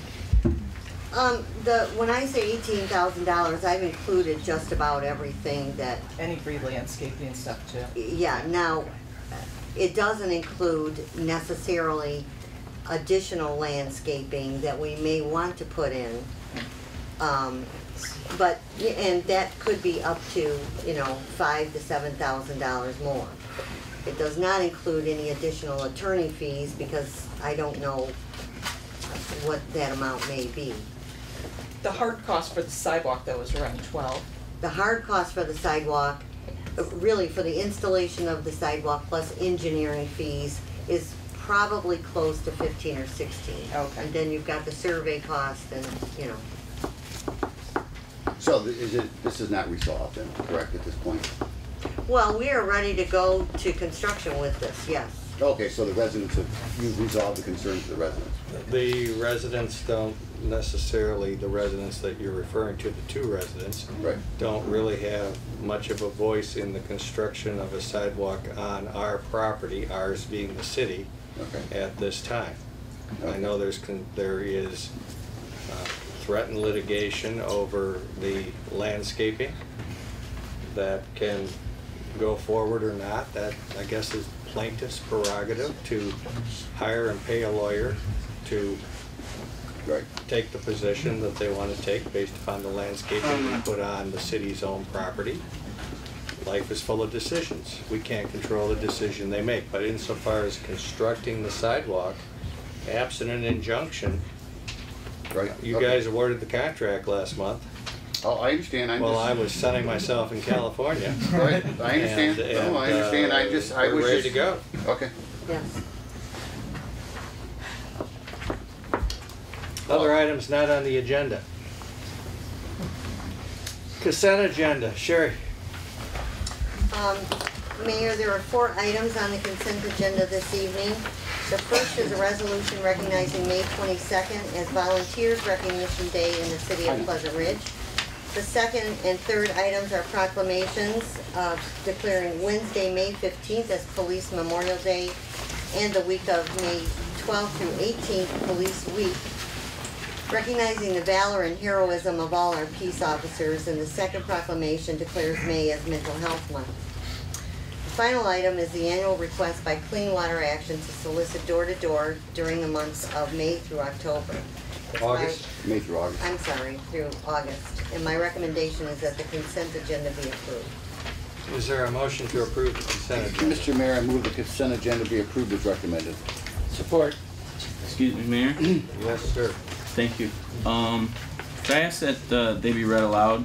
I feel very strongly that these are 3 very important proclamations that touch key cornerstones of this community: volunteerism, the Pleasant Ridge, and our nation's police officers, and the proclamation raising awareness for Americans who suffer from mental disorders.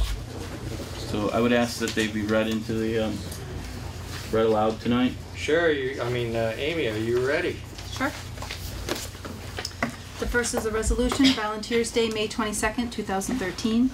Whereas a basic ingredient in the foundation of this nation is the voluntary acceptance of initiative and responsibility by private citizens and voluntary organizations, and this fact is largely responsible for the progress and development of our great country. And whereas many citizens of this community contribute to the well-being of fellow residents and the welfare of all our citizens by giving tirelessly of their time and energy without desire for recognition or for personal gain, and whereas for many years these individuals and organizations have worked quietly, often unnoticed and unappreciated by the general public. Now therefore, I, Ralph A. Castelli Jr., Mayor of the City of Pleasant Ridge, do hereby declare May 22nd, 2013 as Volunteer Day in the City of Pleasant Ridge, and urge all citizens to be aware of the contributions made by our service organizational and volunteer workers, and to participate in and support their various programs and projects. The next is a proclamation regarding Police Week and Police Memorial Day. Whereas the Congress of the United States of America has designated the week of May 15th to be dedicated as National Police Week, and May 15th of each year to be Police Memorial Day. And whereas the law enforcement officers are a guardian of life and property, defenders of individual right to be free men, warriors in the war against crime, and dedicated to the preservation of life, liberty, and the pursuit of happiness. And whereas the City of Pleasant Ridge desires to honor the valor, service, and dedication of its own police officers. And whereas it is known that every 2 days an American police officer will be killed in the line of duty somewhere in the United States, and more than 100 officers will be seriously assaulted in the performance of their duties. Now therefore, as evidence of our sincere appreciation for our police officers and to all others, the Mayor and City Commission are proud to proclaim the week of May 12th through 18th, 2013 as Police Week in the City of Pleasant Ridge, and May 15th, 2013 as Police Memorial Day.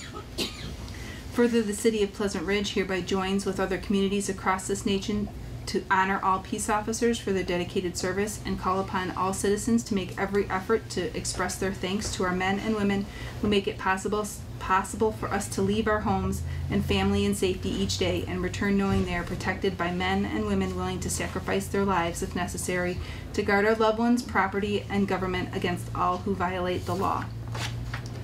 And then finally is a proclamation declaring May as Mental Health Month.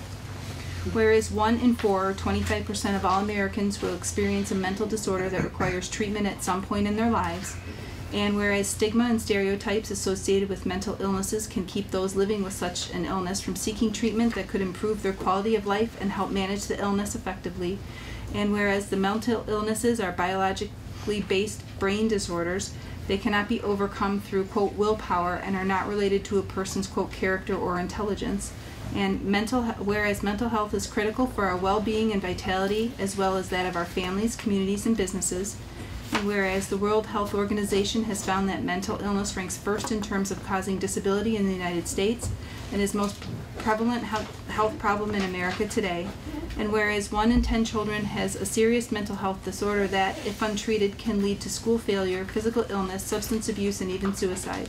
And whereas mental illnesses are common to all countries and cause immense suffering, people with these disorders are often subject to social isolation, poor quality of life, and increased mortality. Now therefore be it resolved that the City of Pleasant Ridge hereby proclaim May 2013 as Mental Health Month. The Mayor and City Commission call upon all citizens, government agencies, public and private institutions, and businesses to recommit to increasing awareness and understanding of mental illness and the need for appropriate and accessible services for all people with mental illness. Thank you. Thanks. Amy. Mayor, take a vote. Commissioner Bushy? Yes. Commissioner Rubino? Yes. Commissioner Krzyjak? Yes. Commissioner Perry? Yes. Mayor Castelli? Yes, motion carries. Next item is consideration of the 2013-2014 millage rate combined city budgets, 2014-2018 5-year capital improvement plan, and ordinance amendment regarding the water and sewer rates, which will be formally presented and considered by the City Commission at its June 11th meeting.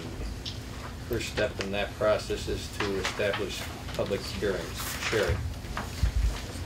Mayor, as mentioned, the first step in the process of adopting the budget is to establish a date for the public hearing.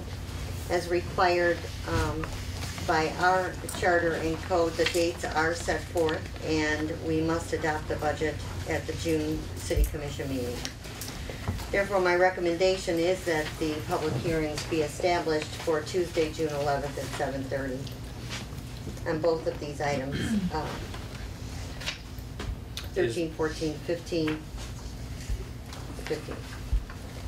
Is there a motion on number 14, which does that also encompass 13, Sherry? Your proposed language?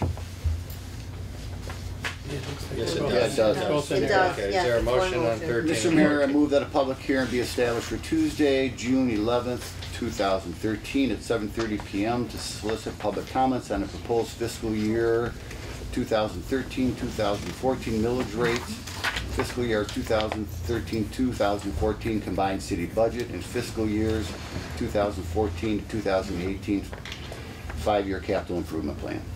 Is there support? Support. Discussion? Mayor? Yes. Priscilla?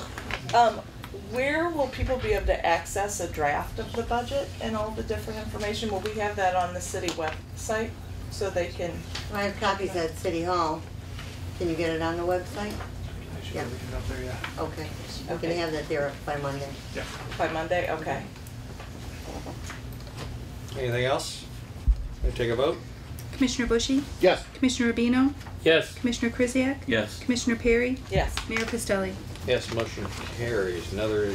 Next item is consideration of establishing a public hearing on Tuesday, June 11, 2013 at 7:30 p.m. to solicit public comments on an ordinance to amend Section 74-183 combined water and sewer rates of Chapter 74 utilities of the Pleasant Ridge City Code.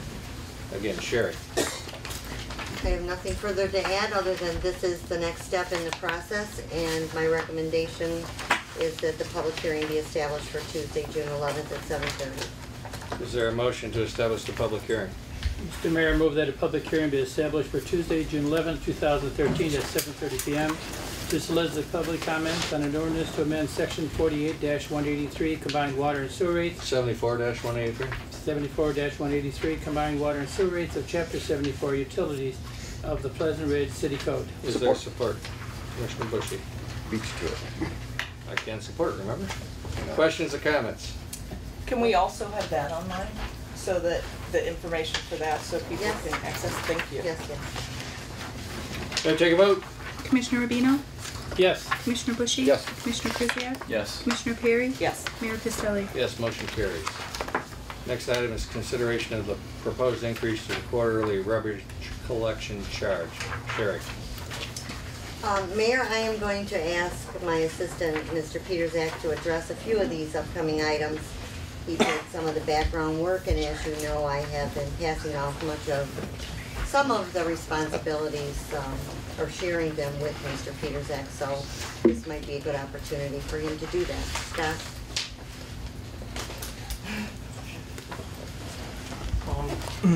So as you know, there's a quarterly rubbish collection charge on everyone's water bill that comes out. And that is to make up the difference from what the millage rate right now for solid waste collection is, because it's rolled back from what we're able to charge. So at this time, we're asking for an 85-cent per quarter increase to that quarterly charge. So it's makes up a 2% increase, so it will go from $42.51 a quarter to $43.36. That will allow us to collect enough to pay those solid waste charges, which includes garbage pickup, recycling pickup, and leaf collection. And then Scott, you want to make your presentation on 17 at the same time? Sure. The industrial waste charge is a charge that gets put to the commercial businesses in Pleasant Ridge for water for collection for industrial waste. It's a pass-through cost that what we get charged from the county on that, we pass through to the commercial properties on that. So it doesn't affect the residential property. And then later in the evening, one agenda item later, we have proposed language not to impose anything, but to submit proposed ballot language to the Attorney General for approval for a millage Headley override election, and also renewal of our popular infrastructure notes. If those were approved, how might they affect either or both of these charges in the following years? Yes. Not dollar for dollar, but right. Yeah, there is a direct effect on the solid waste charge if that override was to pass at the November election, and there would be a significant reduction for that quarterly charge. It goes from the $43 that it is right now quarter, it would go down to about $8 a quarter. So it's $138 a year difference on a water bill. That would be to every residential property.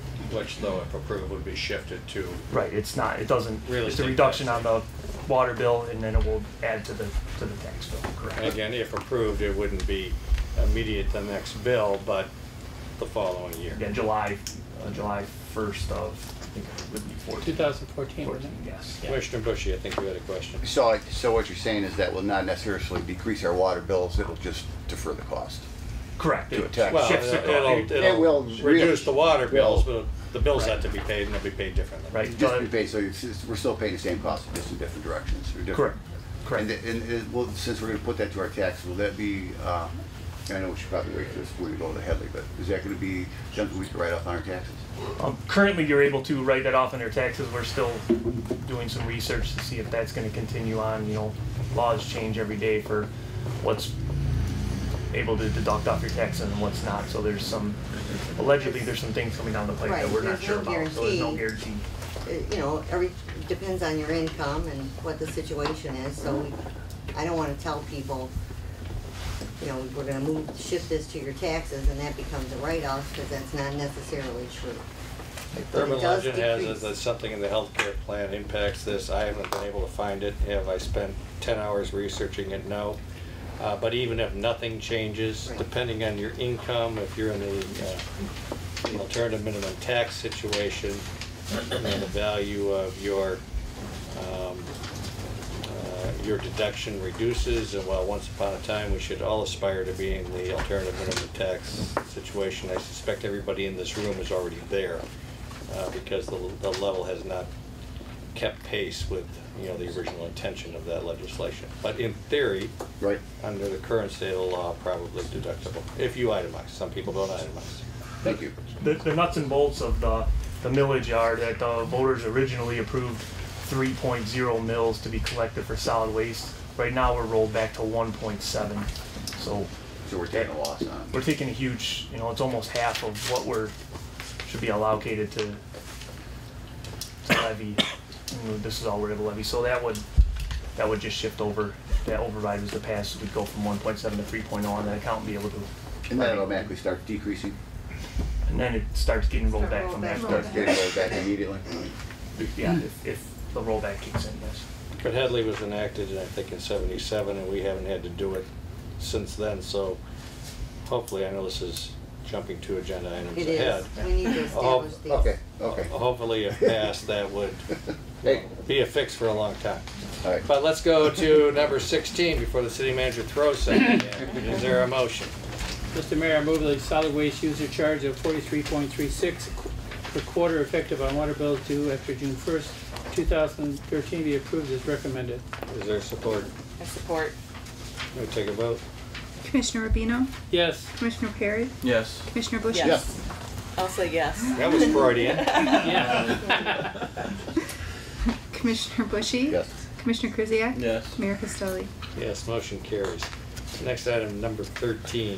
Do you have anything further to introduce on that, Sherry? 17. On number 17, I do not. Is there a motion? Your Honor, I move the proposed industrial waste control charges effective on water bills due after June 1st, 2013 be adopted as recommended. Is there support? Support. We take a vote.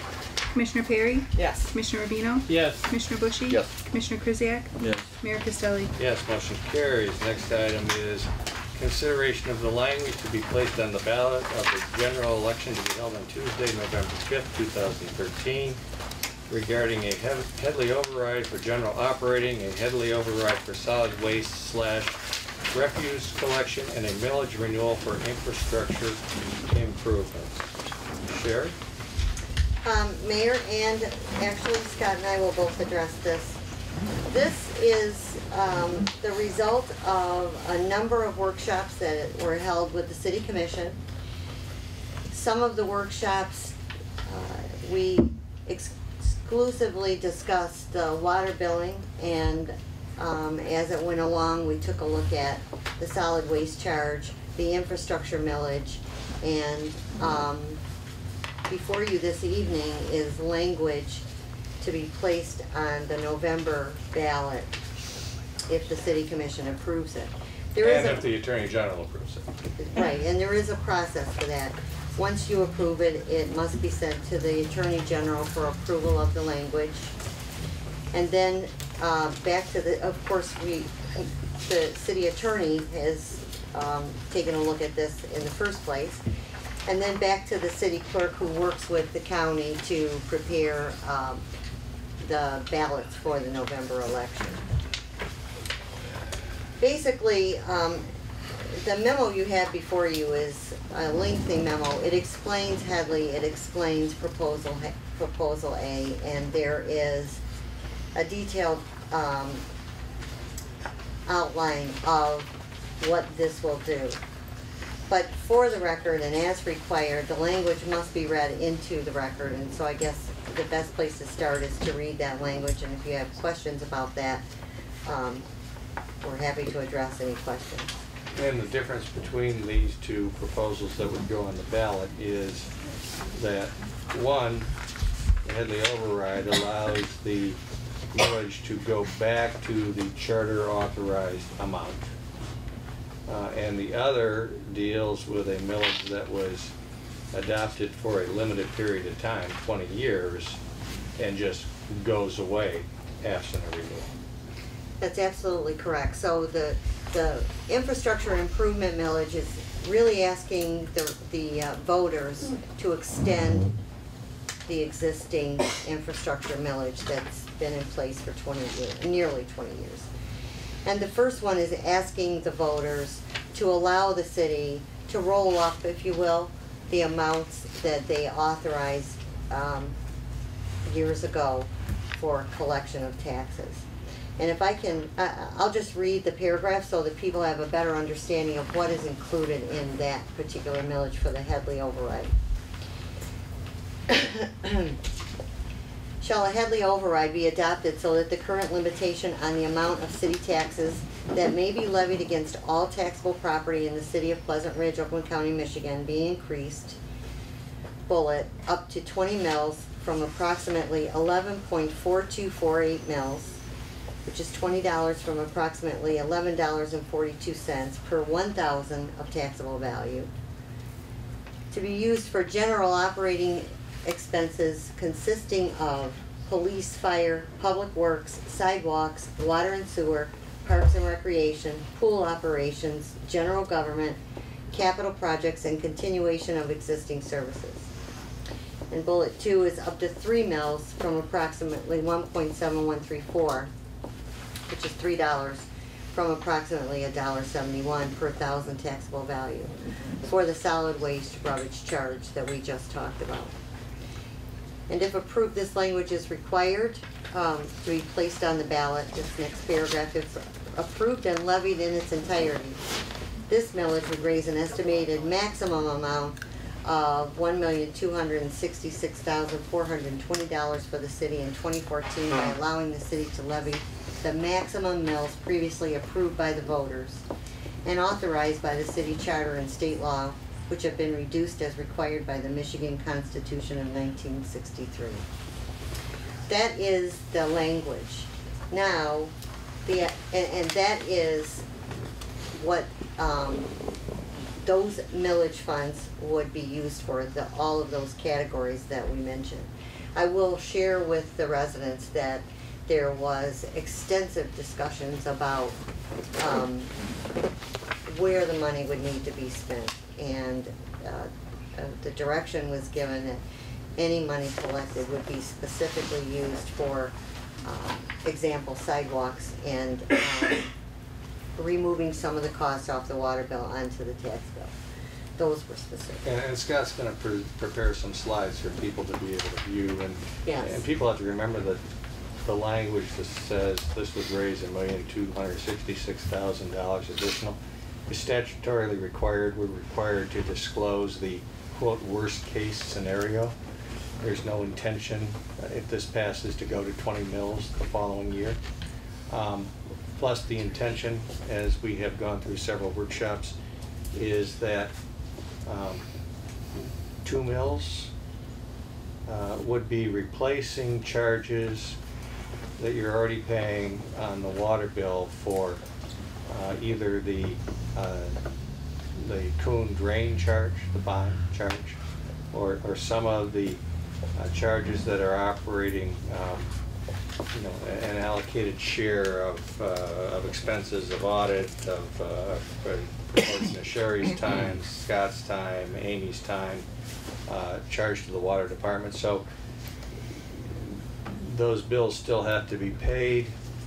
Yes, there will be additional tax, but on the flip side, you know, the water bill and some of it will go down, other parts will go to the rubbish charges. Will that go down dollar for dollar on each of your tax bills? No. Some people will be a push, other people will go up, some people will go down. Some people will go up a fair amount, others will go up just a little bit. And there is, Scott is preparing a program in which people can actually see, you know, precisely where they would stand. Similar to what we did with the pool millage, where people could come into City Hall and look up their address and see what the impact would be. That type of information will be available, but available online, so you don't have to come and stand at the counter to figure it out. Is that a fair statement of what you're preparing, Scott? Yes. Okay. Anything else, Sherry? That's all I have, Mayor. Is there a motion? I would like a little discussion before, Mr. Mayor. We did have a great deal of discussion on this in workshops. I support everything on here, except do not support the idea of having the water and sewer on here. I think this becomes an issue where less users are going to be paying more, larger users are going to be paying less. I think water should be based on usage, and I think this should be a separate item from this on here.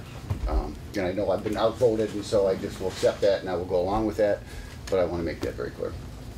Mayor Costello? Yes. Well, and with that water issue, what the George Coon drain debt, which is one of the mills, which is being moved, does not have anything to do with your water usage.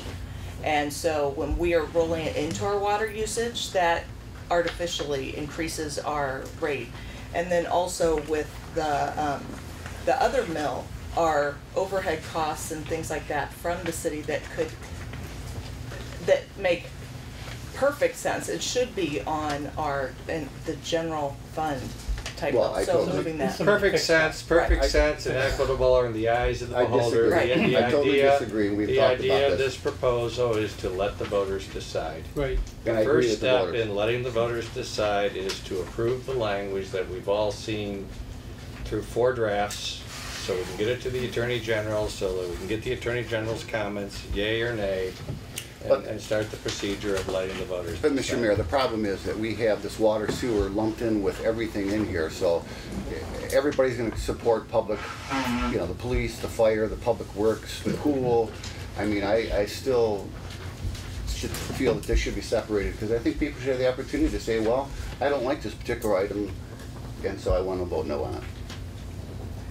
I mean, this way, they're almost forced, because all these other items are truly solid issues that the citizens should be voting for, and I think the water issue is something that's a little different. But I was voted down, so I'll accept that. Is there a motion? I crossed my paper. Mr. Mayor, I'll So move will work. So moved. Oh, there you go. Is there support? Support. May we take a vote? Commissioner Perry? Yes. Commissioner Rubino? Yes. Commissioner Bushy? No. Commissioner Krzyjak? Yes. Mayor Costelli? Yes, motion carries. Mr. Mayor, I just have one question. Absolutely.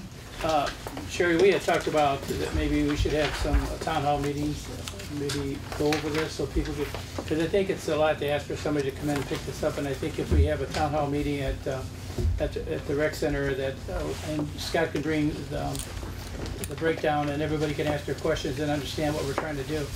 And as Sherry said earlier, one of the things that was very evident from all of us, all five of us, that we wanted every item detailed and understood and what it's for. When you take and you say a millage is coming for the general fund, it gives an impression that we're looking to increase people or increase things. But we need to break it out and exactly where that money is going to go so everybody has an understanding of where we're spending the money. It's not something that we really want to do, it's something we really have to do. But I think you as residents and us as residents who have to pay this have to understand exactly what we're doing, and I think by getting this all together and having a meeting is the best way for everybody to get their questions out and understand what we're doing.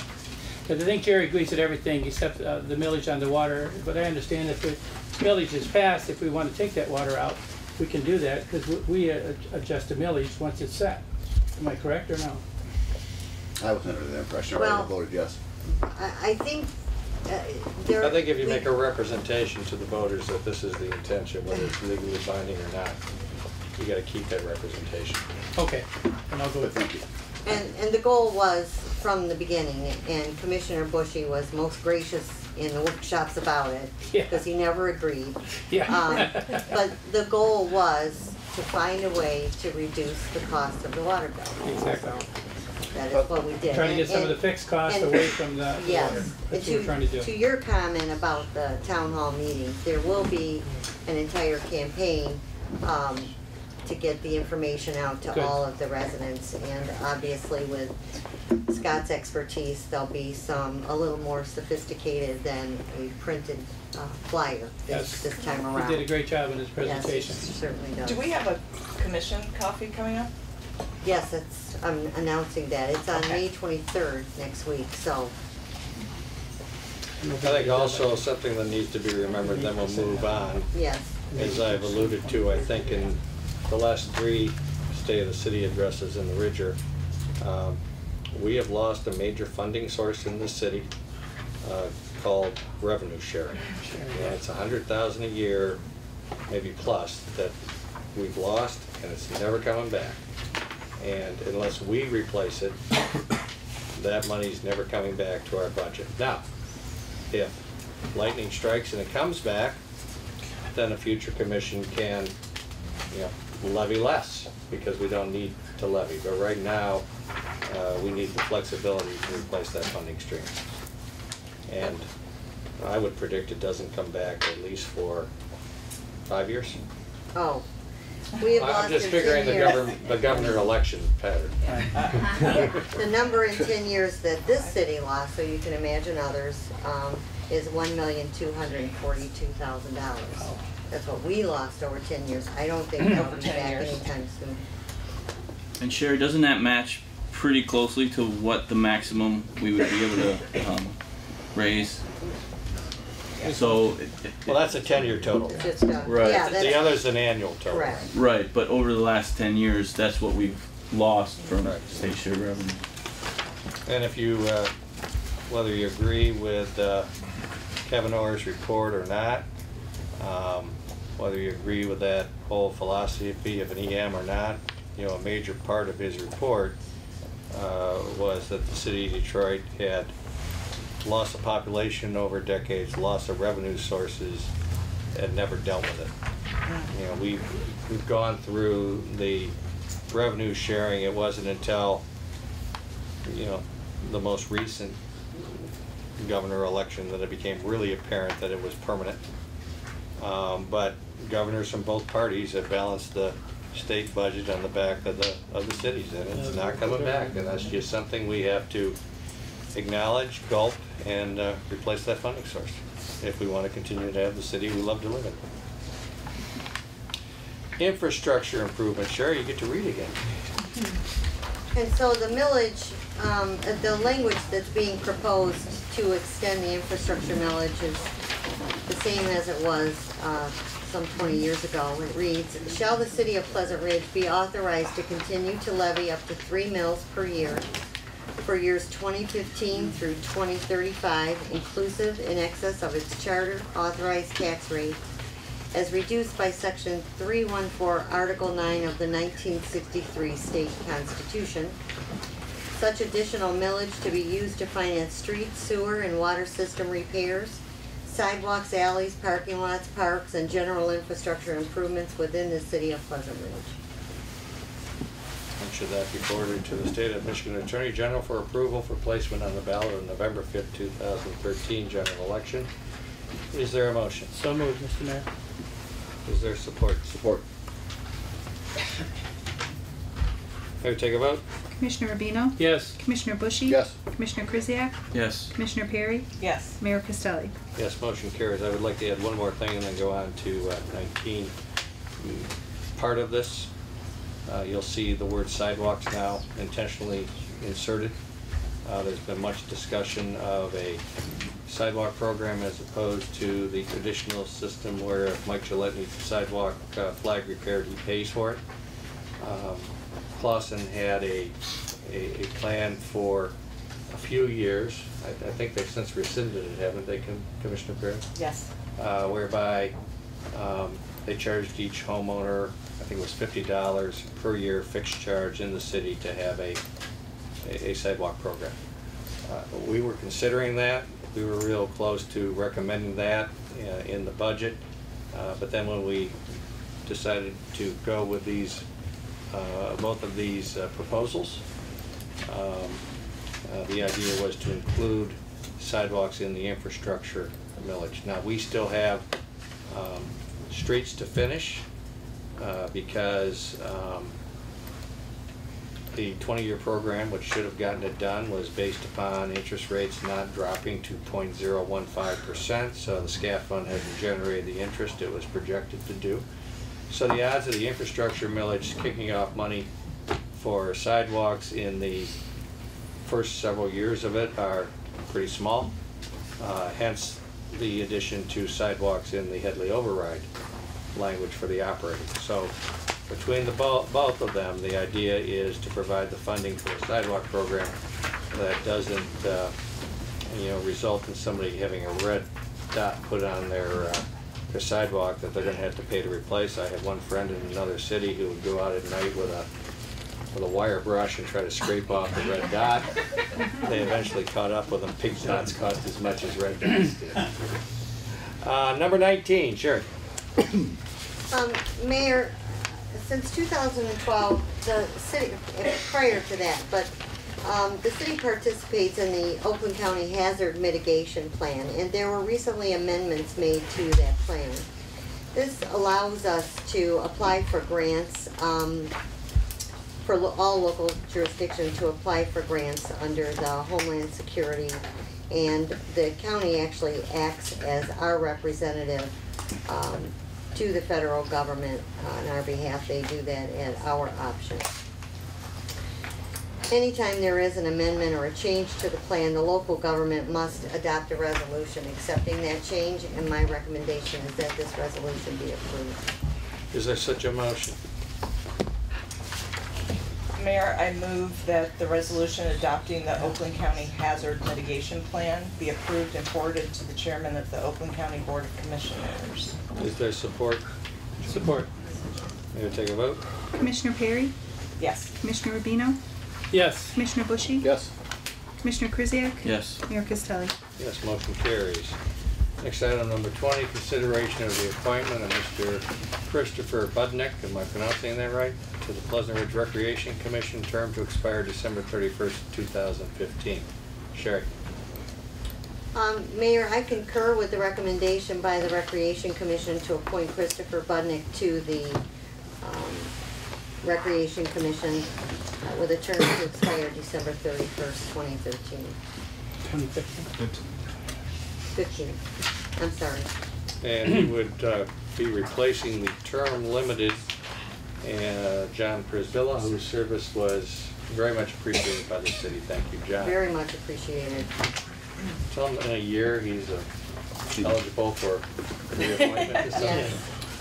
Is there a motion?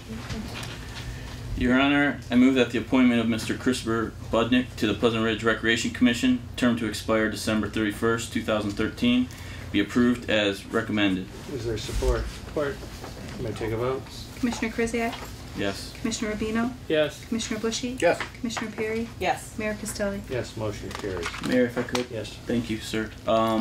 Just wanted to extend, on behalf of the Recreation Commission, our eternal gratitude to Mr. Przbala. He was an incredible leader, and he will be sorely missed.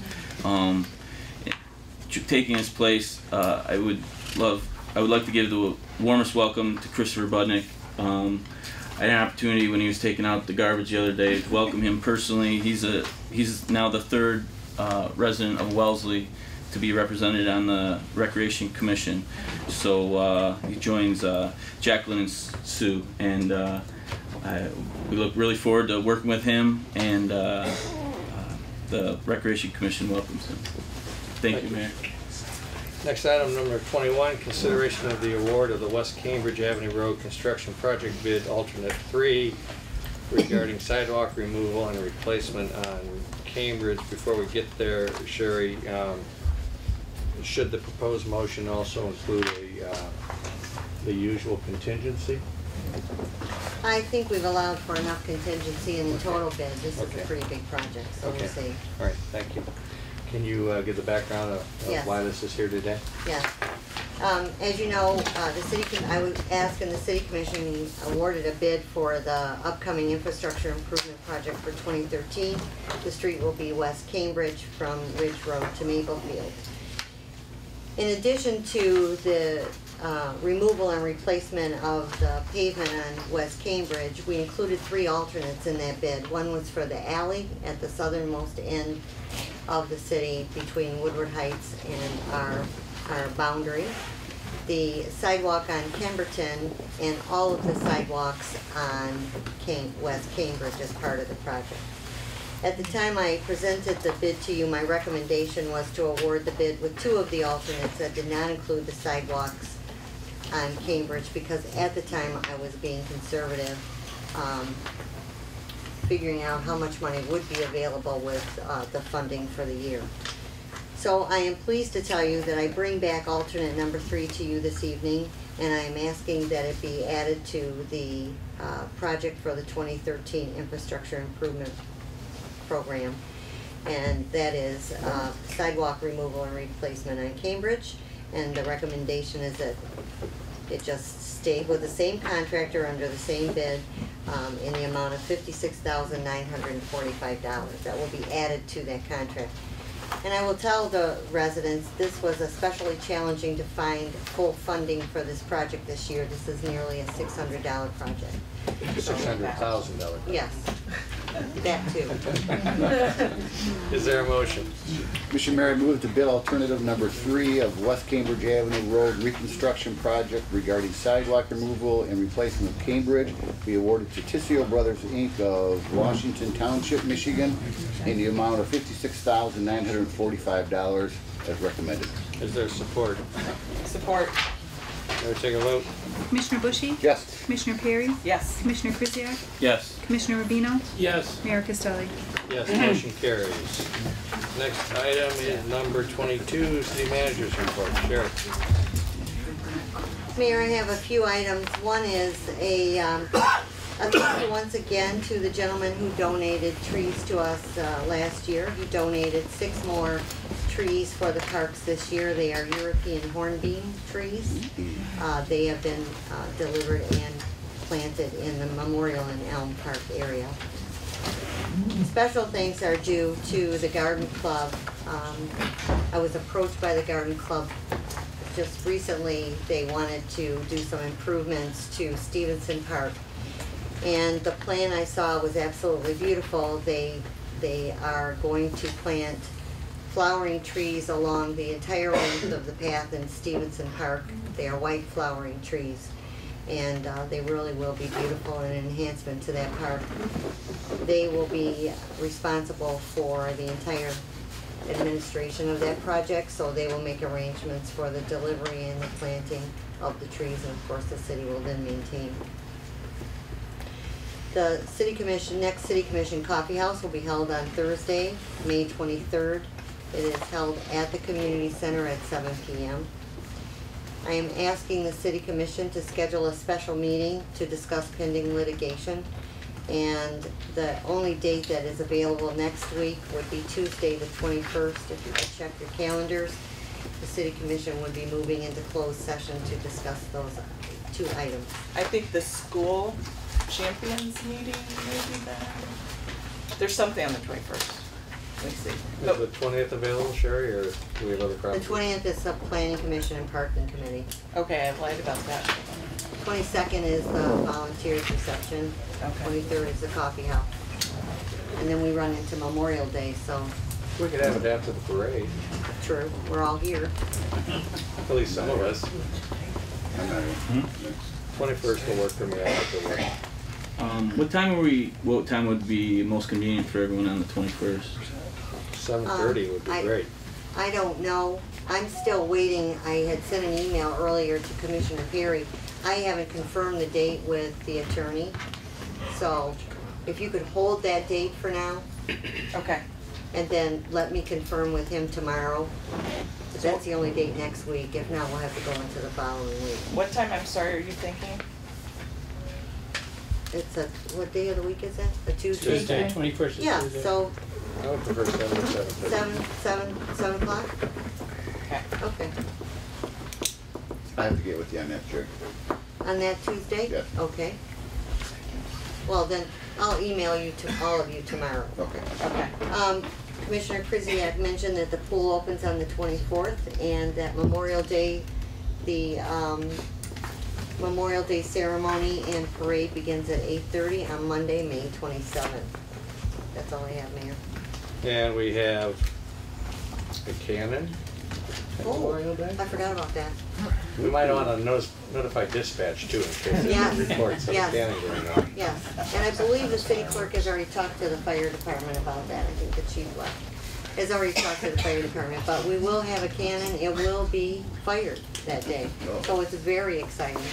And I'm still hoping for a flyover again, so we'll see. The cannon is owned by the Cleveland. It's a Civil War cannon. It fought on both sides of the war because it kept getting captured and recaptured.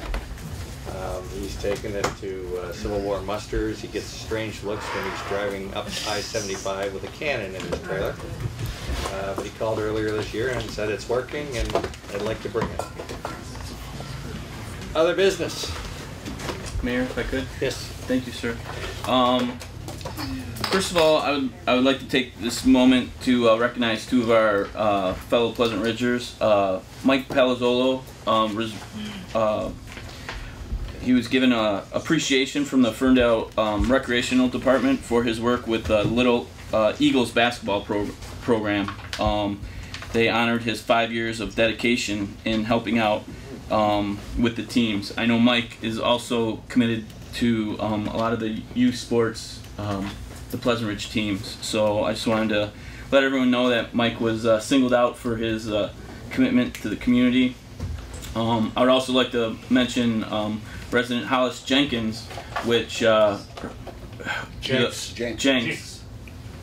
the Huron Clinton Metro Parks Volunteer of the Year. So he was honored recently with that award. Obviously, I don't know the gentleman, but I saw it in the newspaper, and I wanted to make sure that he was mentioned at tonight's meeting for his volunteerism, because I think that's honorable and admirable, and I think he should be recognized. Last month, I went on a limb and invited the entire city over to my house to discuss a book. I was hoping to maybe establish a bi-monthly book club. I had set the 21st for that, but since I invited everyone and as of yet nobody's responded, so I guess that says a lot about people's interest. But if anyone else, I guess you'll be available for the special meeting. I will be available for the special meeting. I knew there was something on the 21st. Yeah, so my schedule is now clean on the 21st, although I do want to encourage everyone to still go to the bike parade and then I'll be able to, you know, scoot over on my I think while you're up decorated here, bike. everybody else ought to go to your house. My wife would love that. Thank you. But if anyone is interested, I would be willing to move the date a week after the 28th, unless we have something scheduled for city business. At 7:30. If people are interested, the book again is Kaboom, and it's really a discussion of how children really need opportunities and incentives, and have to have you know, a culture of play to really develop fully. It's a great book. I read it last year and was really inspired by its message. And again, if anybody's interested in coming by, I'll do it May 28th. Please email me, jkrzyzak@cityofpleasantridge, and maybe if I get enough people, we'll have a discussion. So I appreciate you. That's .org, not .com. Thank you, sir. Mayor? Yes. There is something I forgot to mention, I think, well, I'm going to say all of us forgot to mention, is there is a reception immediately following the meeting in honor of your 20th anniversary, and there are some delicious treats. I starved myself at dinner. There is plenty to drink, and Water? well, there's everything. Forage? And Forage, so please, Forage, okay. please know that you're invited to go there after. We still have one item that may take some time, but. Any other business? Mayor? Yes. There've been a lot of discussions, and I see Mr. Foreman is here, so he can help me, about the train whistles, tones and things. That something about the tone is different, the length is different, the frequency is different. And some residents are concerned with that. So I think it is a good thing to have you guys, I sent you guys some information about that. I'm not sure which one guys you're talking to. I'm sorry. Mr. Peterzak and Ms. Ball? Yes, we did. Have you gotten any information on that, or do you know anything about our ordinance and what we can request? In my response to you that you hadn't received, I tell you that I had received one email from a person who is convinced, a resident, who is convinced that the tone of the whistle has changed, it is louder and a different pitch. She apparently was not successful in trying to reach someone at the railroad, but that is the only thing I heard. And so what I told her is I would try to find some of my records of when I dealt with the railroad company.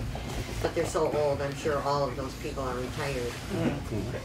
So I was glad when you sent me the next email that had some contact information and a response that someone actually had received.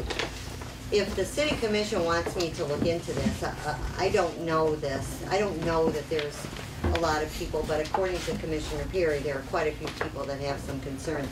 I would be happy to contact some of our neighboring communities to see if they've had complaints or concerns. And if you want me to contact CNN, I'll be happy to do this. There are very few things that a municipality can do, especially a municipality that does not have a train intersection.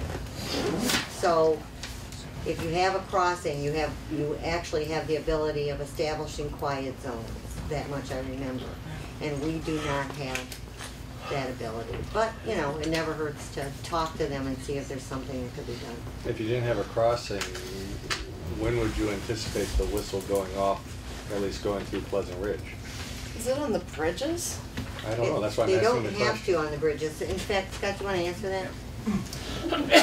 It looks like there's a law that is governed by the federal government about when a train has to blow its whistle, and they recently have changed it as early as 2006, and they allow for these quiet zones. It looks like they have to start blowing the whistle at least 30 seconds before they're going to reach an intersection where there'd be a crossing. And from what it looks like to me, it's not 100% clear that they're supposed to keep that whistle going as long as the train is going through that intersection. So there's a possibility, if it's a long train, that the whistle could be going past that area. Though that's the only, from my limited research I was able to do, that's the only train whistles that are regulated by the government. The companies have their own policies about bridges, whether work's being done on the tracks, whether there's other workers in the area, railroad workers, and other items that they can set that the whistles go off. So that's the harder thing Sure. to try to find out what their policy was. I tried to look a little bit today. I just was unsuccessful. So the quiet zones have to be set by the community that holds where the intersection is in their city, and they have to meet some criteria for safety. That's why the horns go off, the whistles go off for safety. Okay, thank you very much. Sherry, And why so- don't you formulate some of your research? I'm not proposing that we hire this guy, but I have a co-counsel on a couple of matters who is a railroad lawyer, in addition to the type of stuff I'm dealing with him on. And if I can pick his brain, if we're well formulated enough that he's willing to spend some time to answer questions, I'm glad to pass that on to him. Thank you. Thank you. Any other business? Number 24, consideration of the city manager's performance evaluation.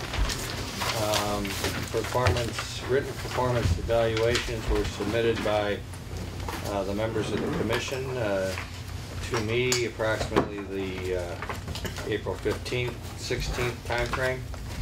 I passed them on to Sherry. Of the 5 evaluations, 3 were in the areas of each of the categories of being exceeds or meets expectations. 1 was of exceeds or meets expectations with all but I think 1 question, which was needs work, having to do with communication to commission. And then 1 was substantially lesser so, with several unsatisfactory marks. A few meets expectations. Sherry has the right to have this evaluation in a private session, but asked to have it in a public session. And with that, I'll turn it over to her for her concern. Thank you, Mayor. And I intend to speak specifically about the evaluation I received from Commissioner Krzyjak.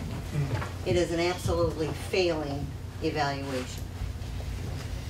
And I think that there are some responses that I deserve to at least put into, to at least confront him with this evening. And I chose to do this in public because I think I've worked here a long time, and I think the residents in the community should hear what has been said, because there are many of the residents that have known me much longer and know my record much longer than Commissioner Krzyjak. And with that, I will apologize for delaying your party this evening. Unfortunately, it fell at the same time. No one ever had to say you'll be it hungry after. could go after midnight. Right. Okay.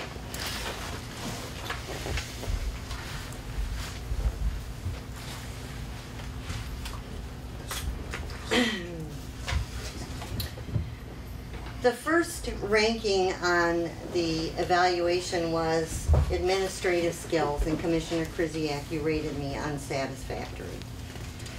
Your comments to that were communication with certain residents and individual city and junior commission members seems to be her preference.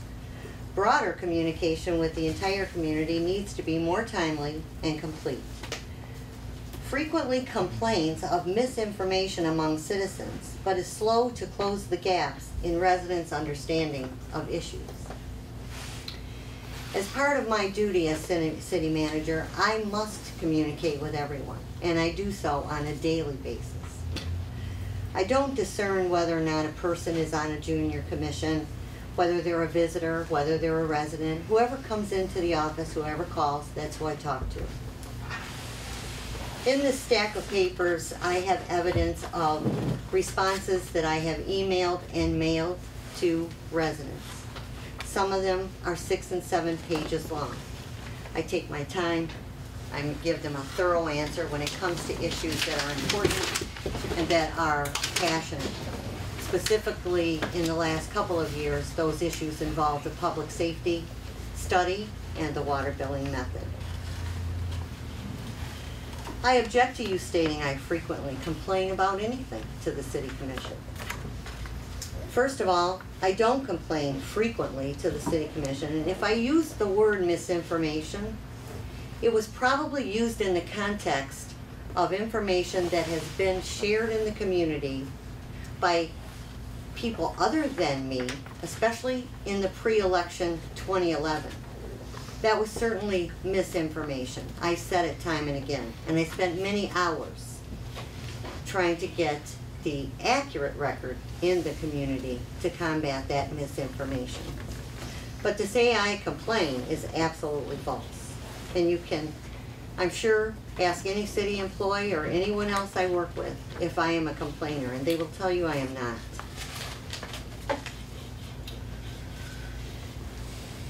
The second one has to do with leadership. And you gave me a meets expectation, which in my book is about a B. Her leadership abilities are her strongest attribute. She is very committed once she sets her mind on something and pursues vigorously for projects and positions she believes in. The difficulty is that her focus sometimes excludes voices in the community who disagree with her direction. These voices struggle to be heard if she has already formulated her opinion on an issue. I especially want to highlight and give appreciation for her tenacity regarding dealings with Polar Environmental. I agree with your statement that my leadership abilities are strong. And by all reasons, this item under leadership, because that's what it's about, you should have marked that exceeds expectations. But you have to qualify that statement by adding projects and positions I believe in. And that's just not true. I carry out the direction of the City Commission. I don't always agree with your direction, but I make a recommendation after thorough research and consideration of all sides of an issue. Ultimately, it's the City Commission that makes these decisions. Here's an example of this. The Kimberton sidewalk was something I did not agree with the City Commission on, but I did a complete and thorough review of both sides of that issue. I presented and tried to place myself in the house of the residents that would be impacted by that sidewalk. My recommendation was to not install that. But I am in no position to tell you how you should vote. I can only give you recommendation that's backed up by research. Another example of that would be a restaurant proposal that came to the City Commission for a second liquor license in the city. As the DDA will tell you, I vigorously pursued that project. The community responded. There was confusion by you at the actual public hearing about the liquor license. And I wanted to simply get the plans to the Planning Commission, but that was an example where I disagreed again with the City Commission. The chances are that the people in the audience would not have known that the city manager disagreed with the direction of the City Commission, because it shouldn't matter and it doesn't matter. What only matters is what you decide and what direction you take.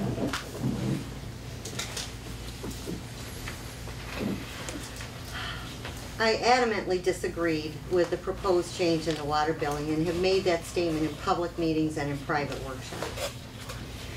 Once directed, I vigorously pursued the majority of the Commission's request to shift some of the costs from the water bill to the tax bill. That was my presentation in those workshops. That was Scott and our work to find a creative way to do just what you ask us to do. So I don't exclude any voices because of my opinion on a matter. My professional and technical skills is the next item. She has a very good understanding of the nuts and bolts of local government and devotes herself to the smooth operation of city business. By your own statement above, I would think you would rank this as exceeds, not just meets expectations. So I'm left to wonder why you don't. Check the box for exceeds. My professional skills are commendable. I speak, I act, I dress, and reflect the values of this community in every area of my life. While my computer technical skills may not be as sophisticated as others, my technical skills have certainly advanced beyond my wildest dream during my tenure in the city. I've learned how to read blueprints, plans, water and sewer maps. I can show you the difference in a private lead and a public lead. I can quote the city code almost by memory. I know the zoning ordinance and most of the conditions in there, and can answer questions on a phone if a person calls about an ordinance or a setback requirement. I have a pretty good understanding of the operation of every department. I've been appointed the interim recreation director. I've been appointed the interim city treasurer, and I've been appointed the interim police chief. So I have a pretty good understanding of what it takes to run those departments.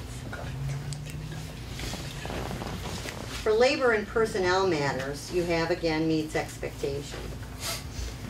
Your comment is, I have not heard employees complain of the way she runs departments. Seems very loyal to employees. It took me several times to read through that. And I guess if you can't rank this as exceeding expectations, then my guess is you just don't have an understanding of how this city is operating.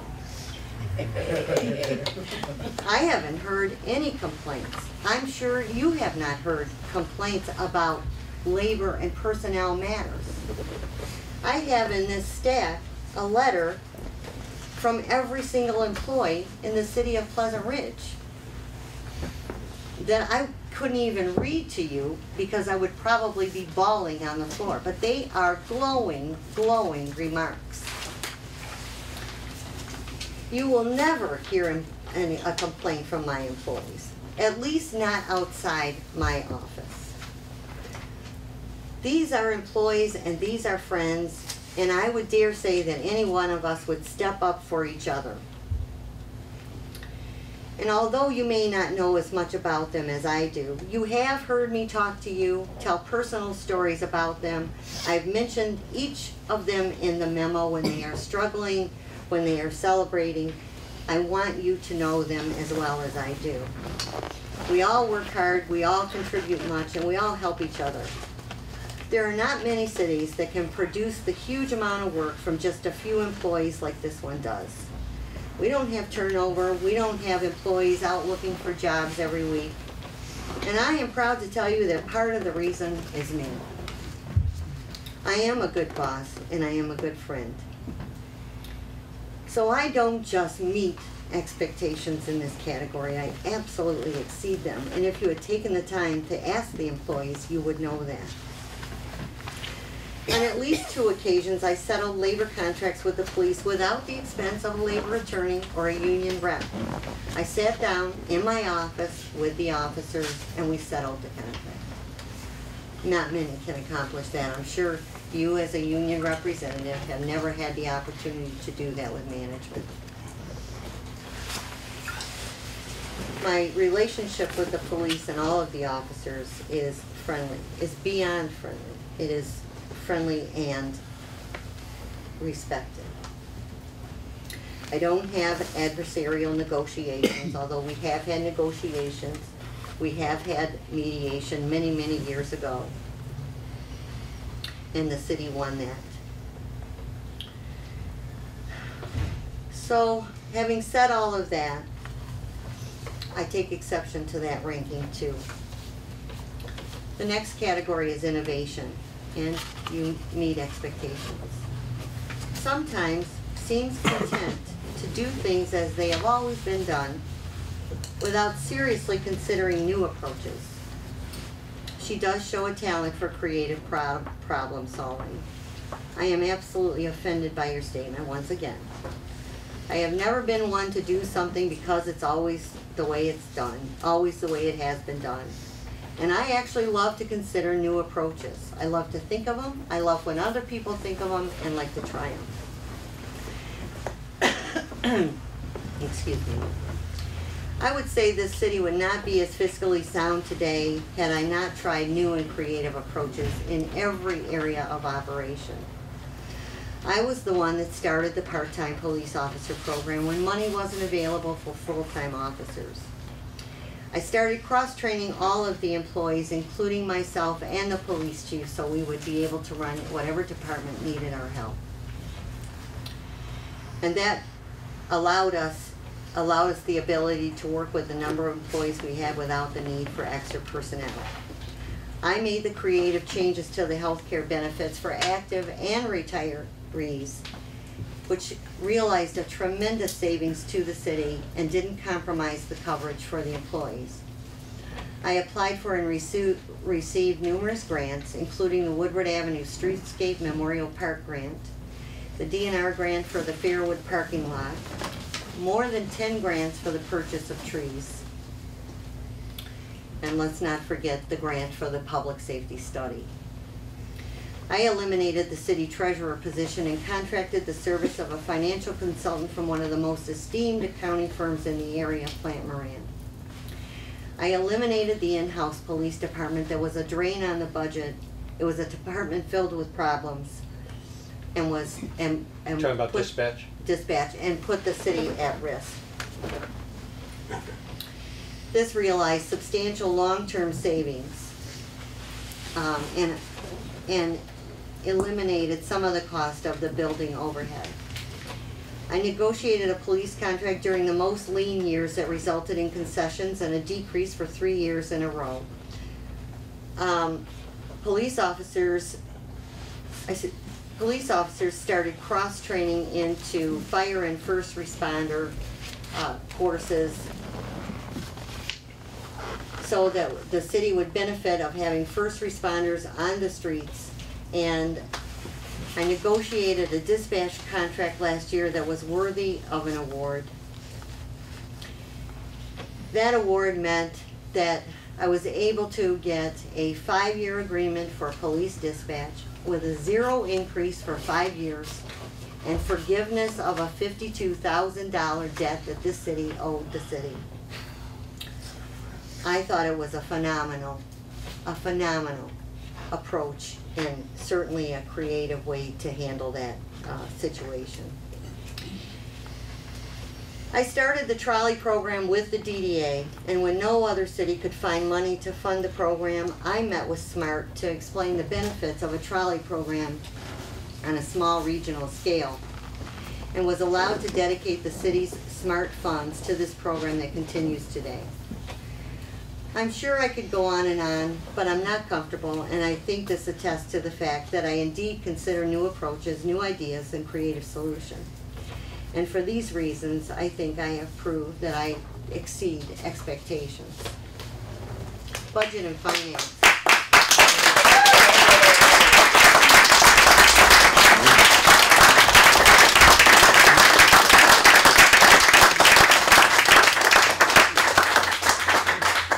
Thank you all. Thank you. Thank you. Knowledge of public financing and budget law meets expectations. Seems to be completely competent regarding public financing and budget law. Commission and community could benefit from her knowledge with more public explanations of budgeting issues and a word I didn't understand for the city. When I accepted the position of city manager, my background was not in budgeting and finance, and I am proud to tell you that I have worked hard and learned fast. I attended numerous training sessions and seminars that enhanced my degree and consulted with financial experts. And of course, there's nothing like hands-on experience. What you don't know, and many don't know, is that the city survived 2 budget disasters, and they were really finance disasters during my tenure. One occurred when one of our city treasurers abruptly quit. And upon his departure, we found volumes of problems. That's when I was appointed as the interim city treasurer while I served as city manager and took immediate steps to resolve the problems.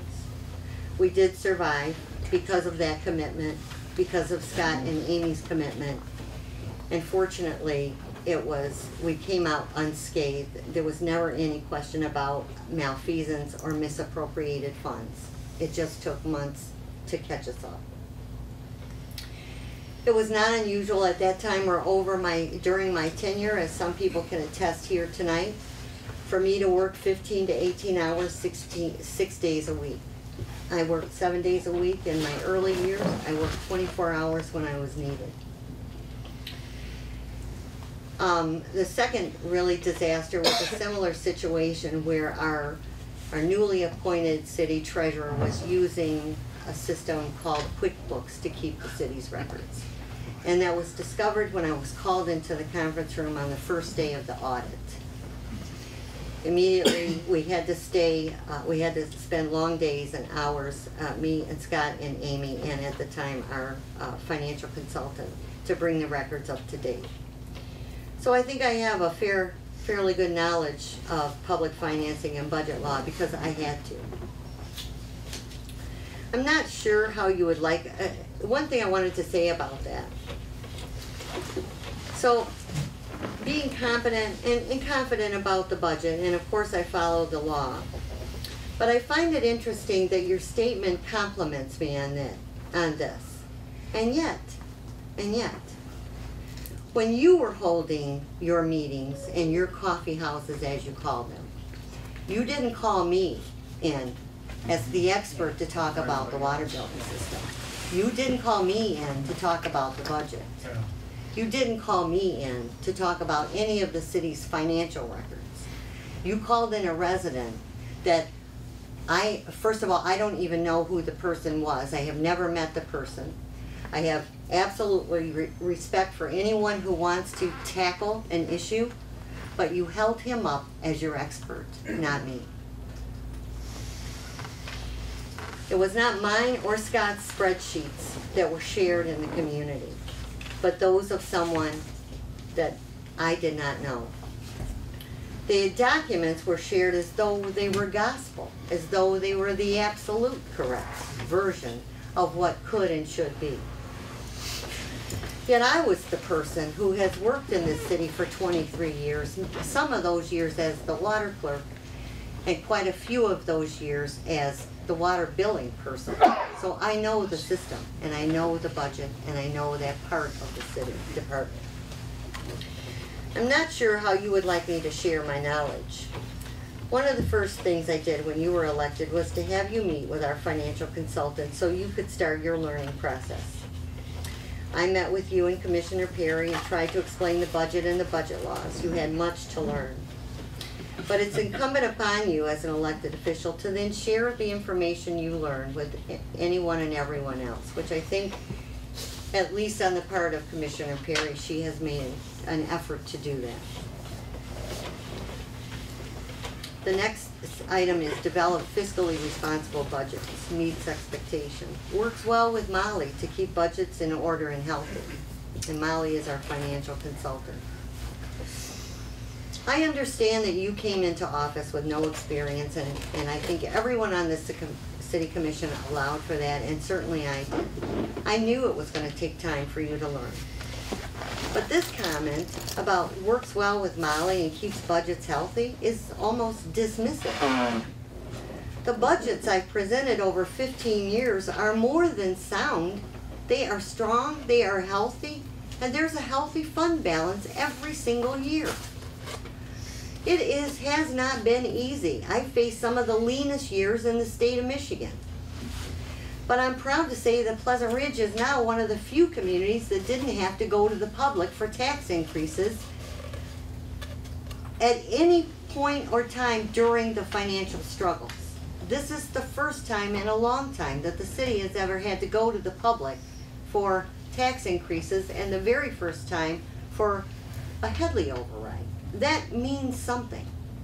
It means something that we are at 11 mills when communities around us, our neighbor to the south, is at 35 mills.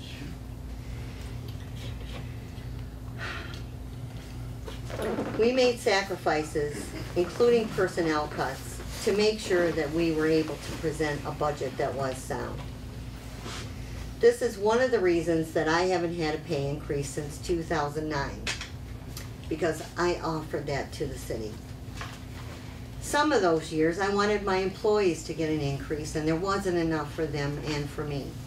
And some of the years, there might have been enough for me, but I'd rather keep it in the fund balance to keep it healthy that year because it didn't make enough difference. So given the state of the budgets, including the one during your term, I think my budgets exceed expectations by most people's standards. The involvement of department heads meets expectations. Has a close working relationship with Scott that seems to be working well, and also has a good relationship with Chief Swiskowski. That's true. I do have a close working relationship, but the same is true of all my employees. And as for involvement of department heads and staff, it is just automatic with me. We have staff meetings on a monthly basis. We brainstorm, we exchange thoughts, we complain to each other. We share opinions, and they are consulted in decisions that involve their department. Their testimony will certainly demonstrate that I exceed expectations when it comes to involving them in decision making. Optimizes quality of service within budget, meets expectation. Good overall value for residents with some room for improvements, especially in snow removal and rec center hours. This should be a comment directed at yourself. I don't make the decisions to eliminate a program. I make a recommendation. The City Commission does this after careful consideration of all items in the budget. The sidewalk snow removal was eliminated from the budget 3 years ago, and it was done so for financial reasons. It's a costly and laborious program, and most residents that I've talked to don't seem to mind to either sweep or shovel the sidewalk when snow comes down. And remember that snow was not removed every time it fell. Snow was removed when it was 4 inches or deeper. So I guess I'm not aware that this has become a significant problem in the community. The hours of the community center are generous, and again, I'm not aware of any complaints about the hours at the community center. It is open from 6 a.m. to 9 p.m. during the week, 6 to 6 on Friday, and 9 to 4 on Saturday and Sunday. Of course, during the summer when the pool is open, the hours of the wellness center are the same as the pool. So there are a number of months when, in fact, the wellness center follows those hours. I have heard Commissioner Perry ask about the hours of the wellness center, and one other person that spoke at a city commission meeting last year. But that resident never uses the wellness center in the morning or in the late night.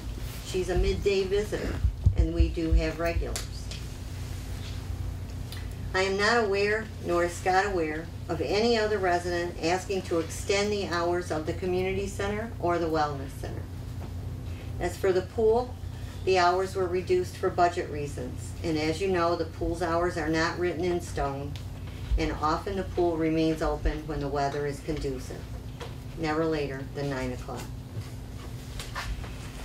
If there were indications that the residents wanted later hours at the community center, for example, if there were a huge amount of people in the community center at 8 or between 8 and 9 o'clock, I can assure you that the recreation director would address that and would extend the hours.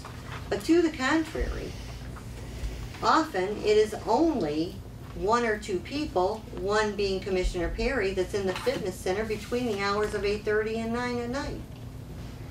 The same is true for the community center unless it's being rented. And the same is true for the pool. I don't know what time you and your family go to the pool, but I've been at the pool several times during the summer months with my granddaughter, and it pretty much clears out after 7:30. In fact, there were two times this past summer that Zoe and I had the pool to ourselves at 7:30.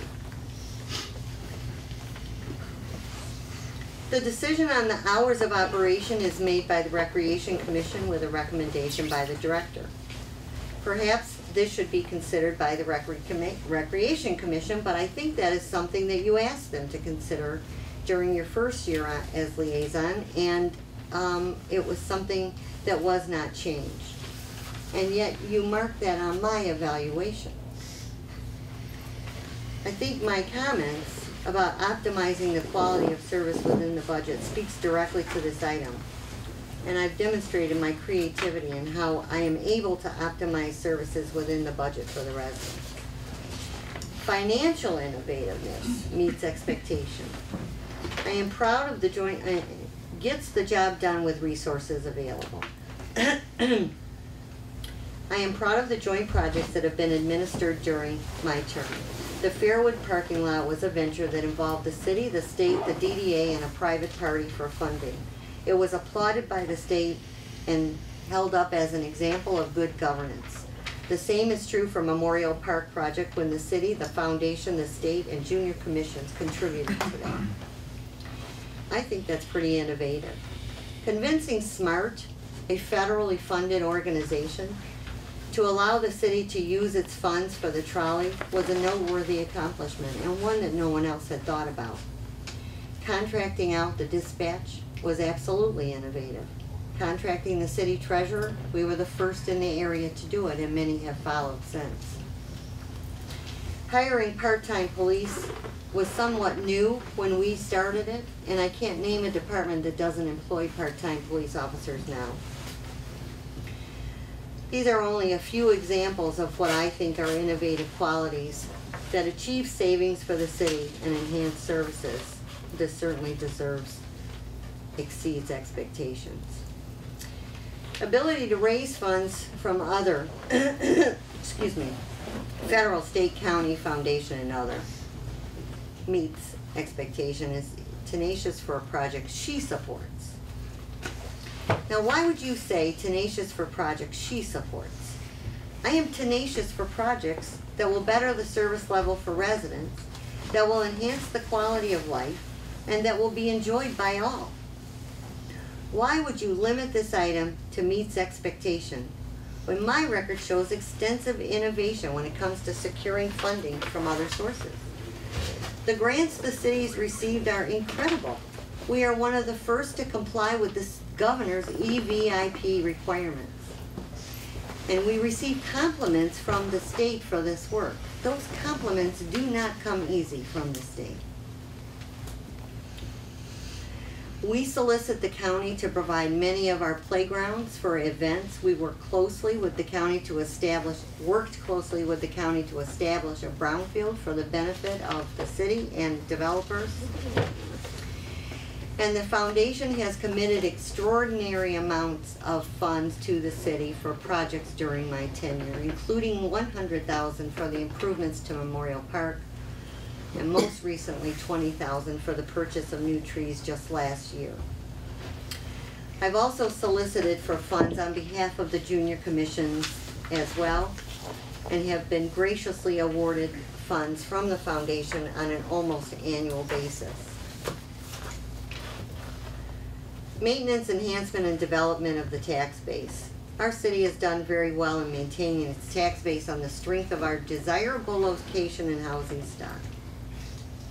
Administrative choices have done nothing to depreciate taxable values, but I am aware of actions from our city manager that have actually enhanced these values, so thank you. So that meets expectations though. Again, by your own words, it should exceed. Let me mention that my dogmatic approach to code violations are constant in Pleasant Ridge. I require every single employee to pay attention to the neighborhood as they drive through. And I respond immediately when I get a call or an email about a violation or a blight complaint. We hired a new building official last year at a much reduced rate, saving the city additional money. He is a bulldog on code violations.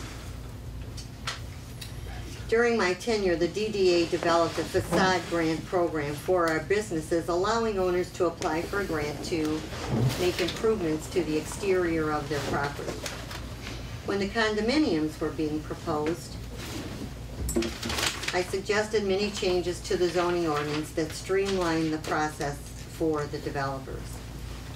I received a grant to install bike racks along the business corridor last year to enhance parking in the city, and an amendment was made to the ordinance to accommodate that.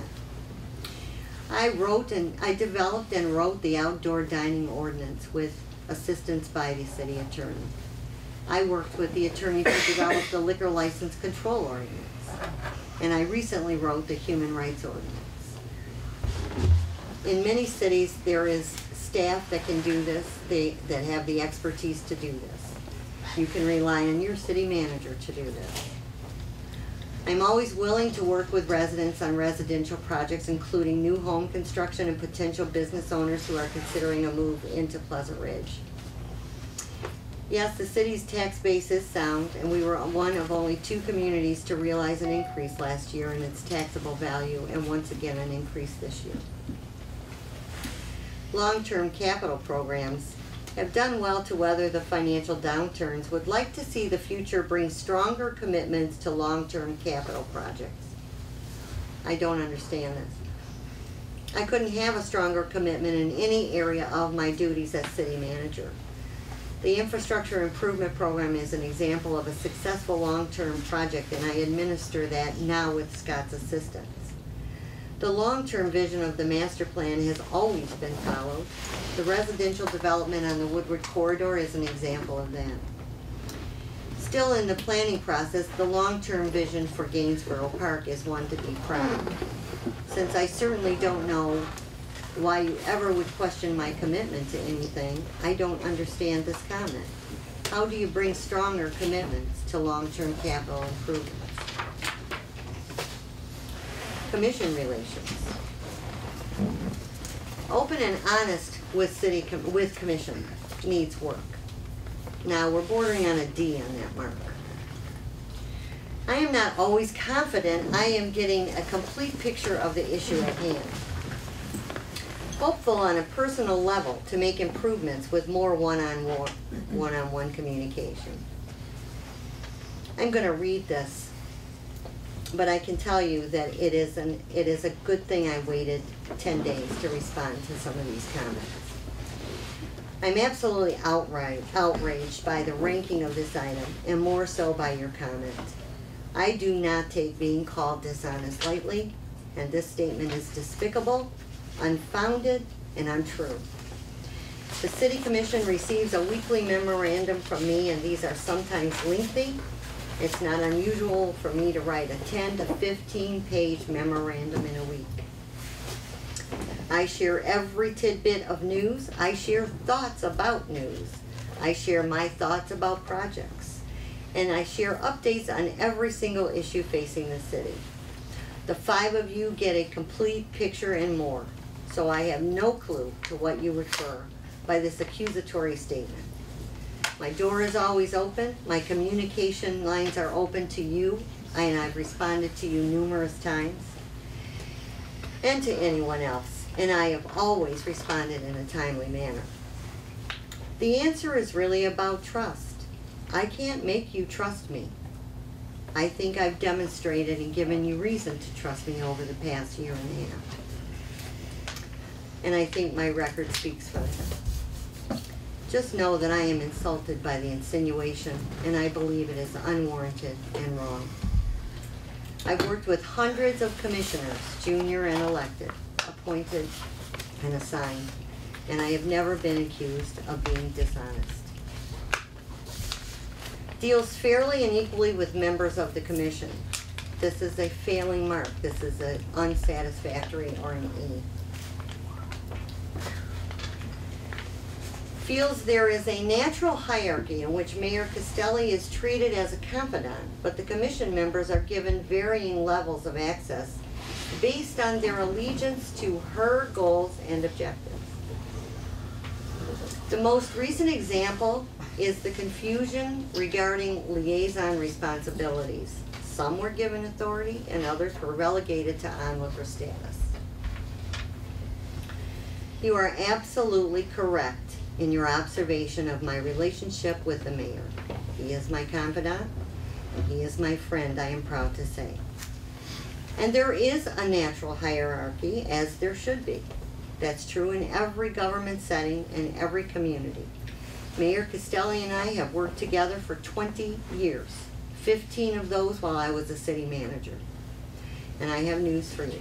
Mayor Castelli and I do not always agree on matters, and I don't give him any more information than I would give the other city commissioners, but I do run a lot of issues by him and a lot of thoughts by him, as I should.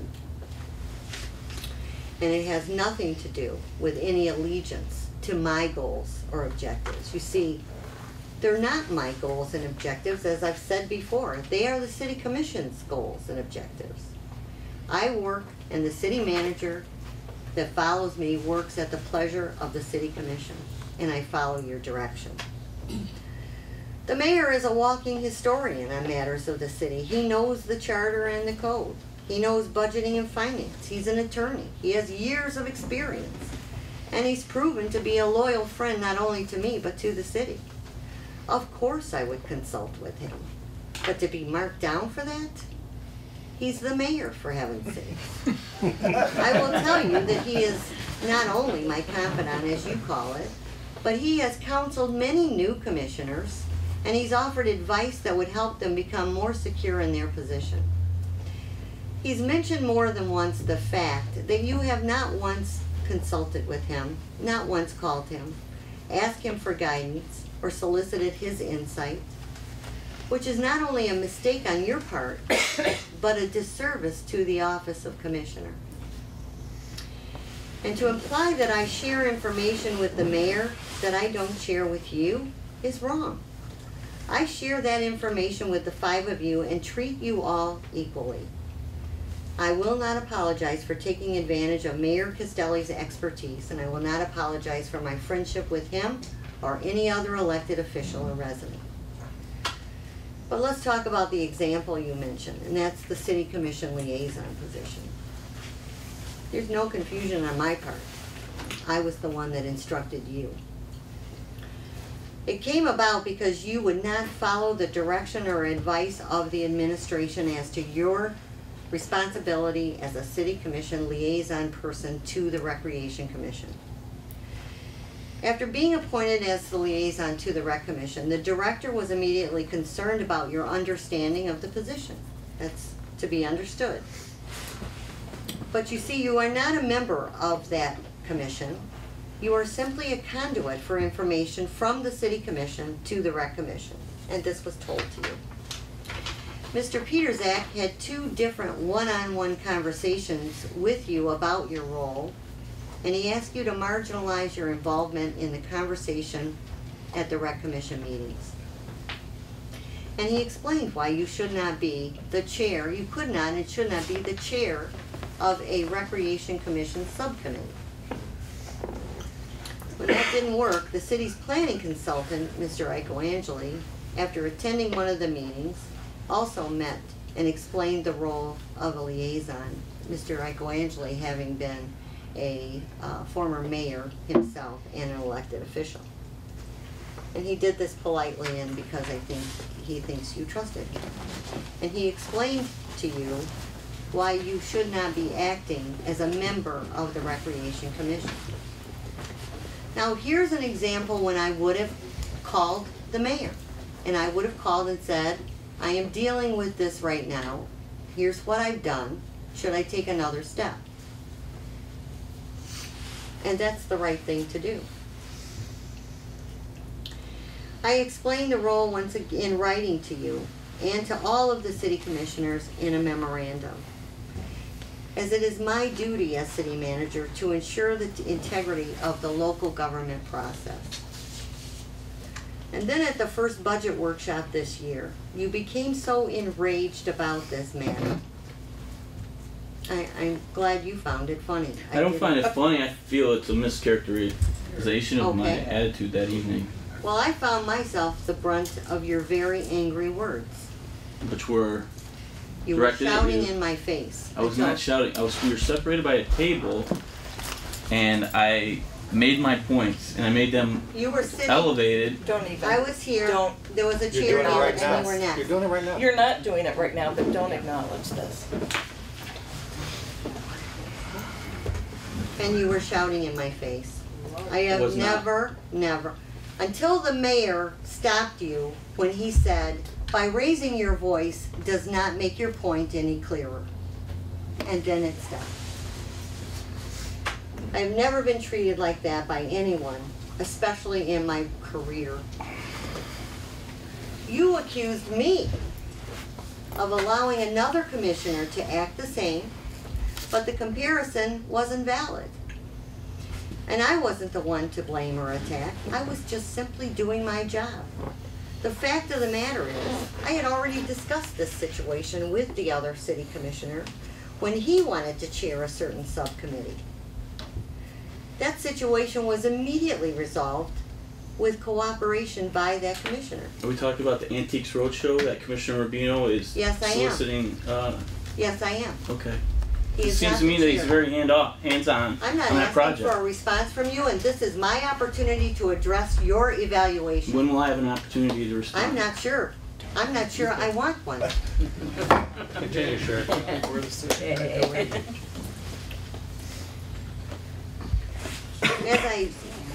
My next sentence is interesting because I anticipated your reaction by now.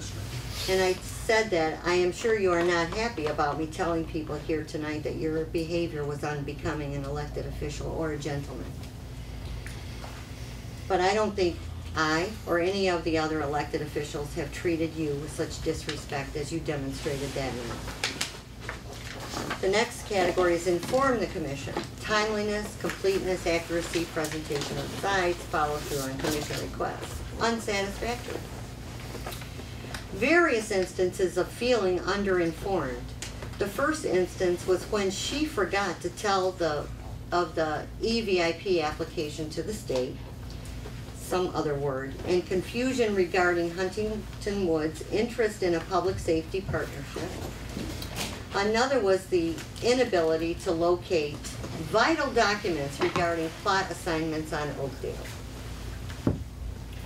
Again, feel her vision is the one awarded the most weight. So let me just address this straightforward. You insult my integrity and you accuse me of not being honest. I'm sure you will recall the turmoil that the city was in during the election campaign, during the time that misinformation was being shared. It was the months before the election.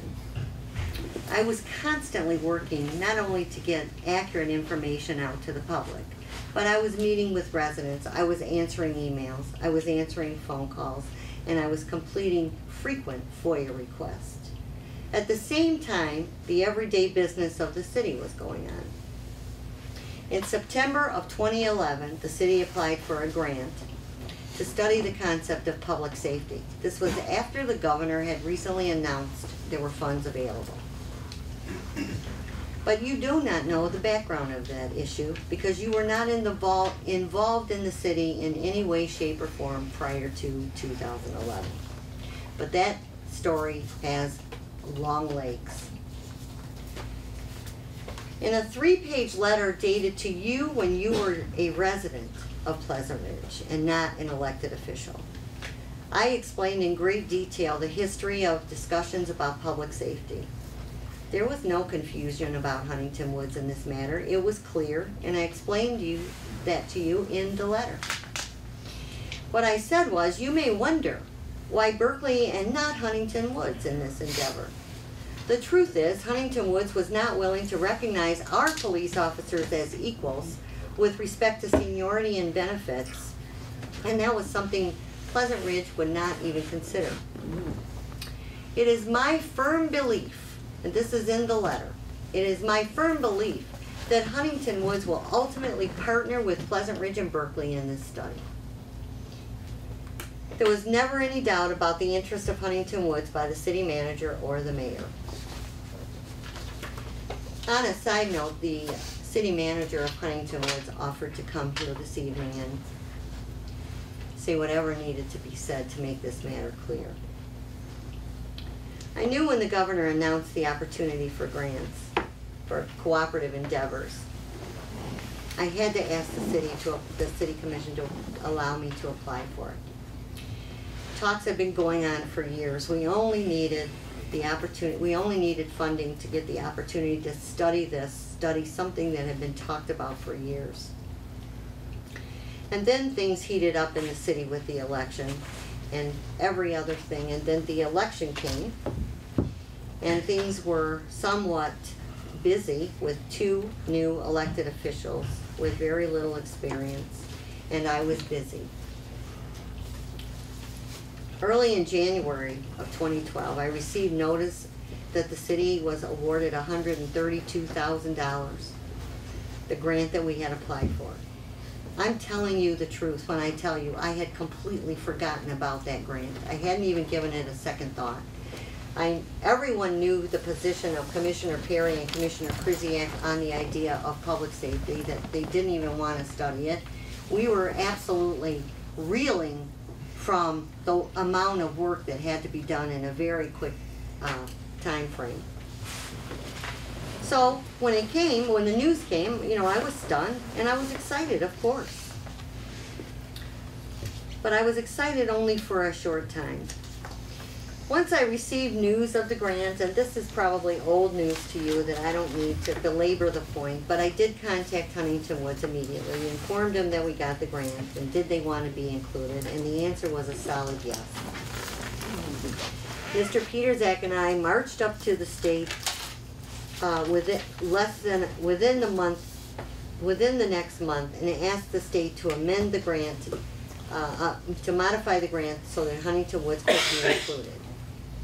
And then some real strange things started to happen, because there were conversations being held with Berkeley and Ferndale and Huntington Woods, and there were some elected officials that were getting more involved in the process, and before I knew it, there were problems with getting Huntington Woods City Commission to vote to participate in the grant.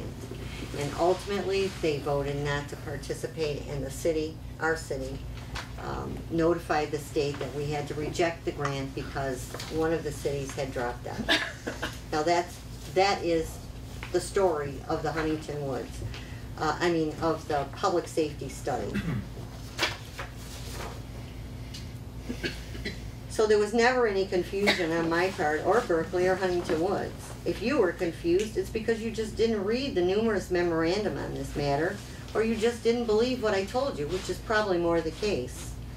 But it's not because I didn't share every single detail with you.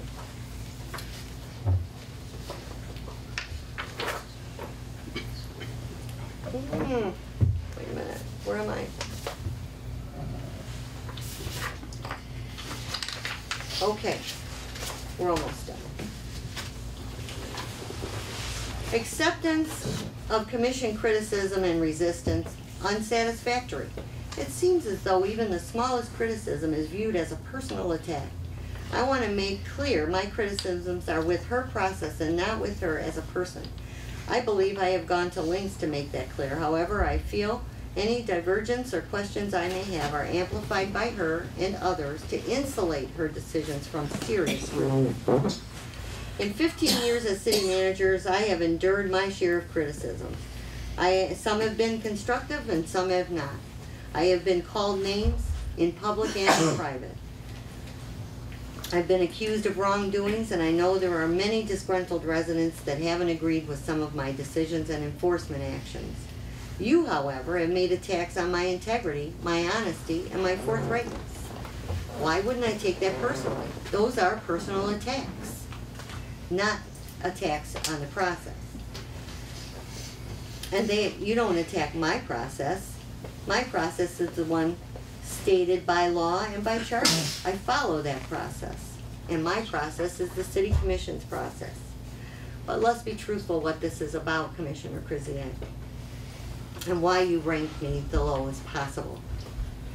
You didn't like the process that I used for the Gainsborough Park subcommittee project, for the improvement project and the subcommittee appointments. I invited Mayor Castelli for his expertise in the SCAF fund, and I later explained that to you in a 15-page letter. You were angry once again, and you didn't hesitate to show your anger about this subject. and with a final demand that you will participate on this committee. I was ashamed again of your behavior when this was discussed. And in my opinion, during this entire matter, you brought shame to the honored position of City Commissioner. The truth is, this response of unsatisfactory is absolutely unfair and unwarranted again. I accept criticism of my performance and my decisions, always. I try to do it with grace and dignity. That's a natural part of this job.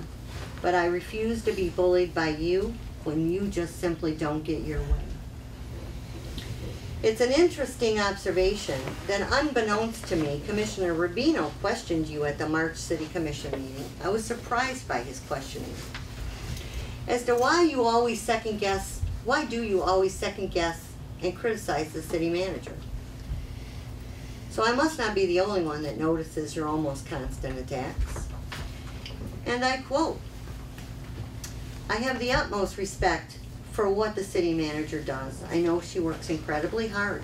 I'm not questioning her integrity. I'm not questioning her ability. I'm questioning the process. And that is what I have concerns about. I had expressed it in an email. I was congenial. Those are my concerns as a city commissioner. It's not a critique of Sherry Ball, city manager.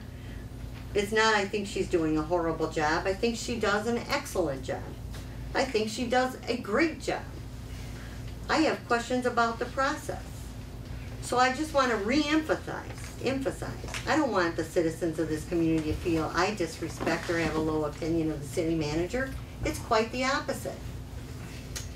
And the question that I bring to her are on procedural issues. So I would like that stated for the record.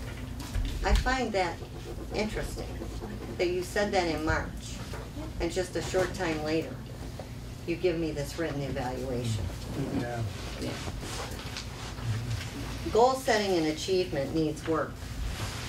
Sometimes her calculations are made to ensure outcomes that she favors when dealing with commissioners instead of showing all sides completely with us and then taking her cues from the group. For example, direction on formulation of both master plans were done without input from the City Commission. City Commission doesn't set goals and objectives for the city. That's your job. I absolutely show you all sides of an issue, and I feel like I'm just repeating myself over and over again as you accuse me of lying in many different forms. But the Kimberton sidewalk is again a good example of this. Of course, if I see or hear that the 5 of you are not in favor of something that I'm discussing, such as that sidewalk, I'm going to follow your direction. I'm going to change the way I'm looking at this. Of course I am. It's my job to do that because I follow your direction. Once I heard the comments, as for the master plans, we were going to try to do this in one super committee. But once I heard the comments about Gainsborough Park and the Recreation Commission disturbance, there was just no way to do that. And Mr. Angeli and I actually decided it would be best to do them the way we have done them in the past, and that is separately. But the City Commission is not involved in the formulation of the master plans. City Commission is the legislative body. It is not your responsibility, it's the city managers, the Planning Commission, and the Rec Commission. The process is clearly outlined in the city charter and code, and that's what I always follow. Ultimately, the City Commission will have input when the master plans come to you. Community relation exceeds. Maintenance of city image exceeds. No comment. I agree.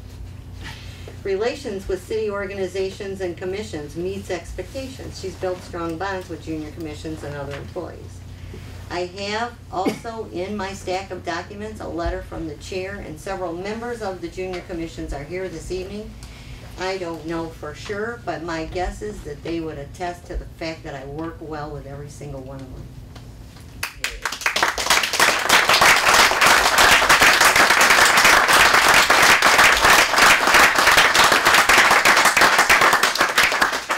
If you can name one commission person, one organization, one club, or one committee that I have not built a good relationship with, then perhaps meet expectations is fair. But I challenge you to find one, because it does not exist. There are several here tonight, as I mentioned, that I know would attest to this being true. I mended the fences with the foundation so many years ago and have a strong friendship, a personal and professional relationship with the foundation. I've worked with the Garden Club, the Women's Club, and some of the Black Clubs to keep the city connected as partners. My relationship as city manager with our professional consultants and contractors goes beyond a professional understanding. It is a friendship and a partnership. I treat them all as partners with the city, and I have earned their respect. There's Roy Rose from the Engineers Company, John Icoangeli from Beckett and Rader, Larry Yaffa from Brylar, Oakland County Assessing, the Royal Oak Water and Sewer, the Royal Oak City Manager's Office, Bobby Benzinski, Bob DeCordy from the Traffic Improvement Association, Dave Allen from the Traffic Improvement, the District Court judges, as well as many of my city manager friends. This category deserves and exceeds expectation. Citizen relations needs work. I think she trusts certain residents to represent citizens' concerns. She seems very skeptical of the broad citizen involvement in any meaningful actions by the city. An example is the resistance to allow broad citizen input in designing improvements to Gainsborough Park. This just makes me wonder. I am not skeptical of citizen involvement. There are dozens of citizens involved in the local government process. I can easily count, as I did when I was writing this, more than 100 residents who volunteer their time in the city and that I work with on a regular basis. I've established too many committees to count and call on citizens at large sometimes to participate on certain issues such as traffic, parking, trees, parks, arts, gardening. This goes beyond the normal and regular appointed commissions. And I don't choose certain residents to represent citizen concerns. I choose people that either the city commission has appointed because they volunteered to work with the city, or people who have a specific area of interest or expertise, like art, like gardening. And I certainly don't expect them to represent anyone other than themselves. As for Gainsborough Park, there is broad citizen representation on the focus group, and that's the only point we've reached. And I explained this in that same 15-page letter. There are men, women, there are younger, older, there are some with young kids, there are empty nesters. And the broader community will be involved, as you've been informed, and have already been, just by participating in the survey and in the public meetings to date. This is how a project begins. And the process has been successful since the beginning of time in Pleasant Ridge, when ad hoc committees were formed to incorporate as a city. I just don't think you've had enough experience yet to condemn a process that has been working for years, and you should take cues from someone who has. As for relationship with citizens, I am absolutely proud of that record. I have an excellent relationship with most members of this community, and I know many as friends. I've assisted too many to count, but recall vividly sweeping the leaves from the walkway of one of the seniors, of carrying water to several homes during power outages, of taking ballots to homes or hospital when a voter could not attend the polls. I've heard the sad stories. I've celebrated joys with many families here. I've attended too many funerals. I've been a good listener, a mediator between neighbors. I've wiped away tears. I've given hugs of encouragement. I've allowed kids to serve in the city that needed help. And I do whatever I can to make the experience of living in Pleasant Ridge like no other. I am the one that holds the secrets of many. I know the woes of your neighbors. My relationship my relationship is more than good in this community. It is a bond.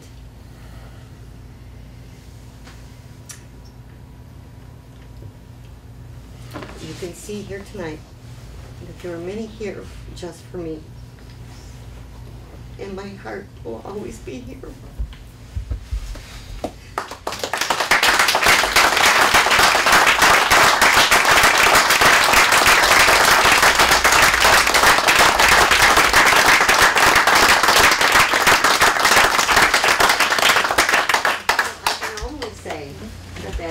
Deserves and exceeds. The next category is attendance at city functions. Exceeds and always there. Thank you for that. Understanding community needs on top of budgeting priorities, but sometimes I feel her appraisals of broader citizen needs are insulated to a few key community members. I don't know that there's anyone better than me that could share with you what the needs of this community are. I'm the one that hear the complaints, I hear the concerns, I get the questions. I'm the one that gets cornered at city events. I hold the conversations, I attend most of the meetings, I'm at the events, and I listen. So I'm not sure what you mean by insulated, but I am absolutely not shielded by anyone. In fact, I am the shield for you, as I've told you in the past. I am the shield for the City Commission. I am the one that stands in front of you. I guard you. I take the hit, and I have said this a number of times. I take the fall. I hold the City Commission up. That's part of my job. And I give you all the credit for anything that's good. And I've demonstrated this throughout the years.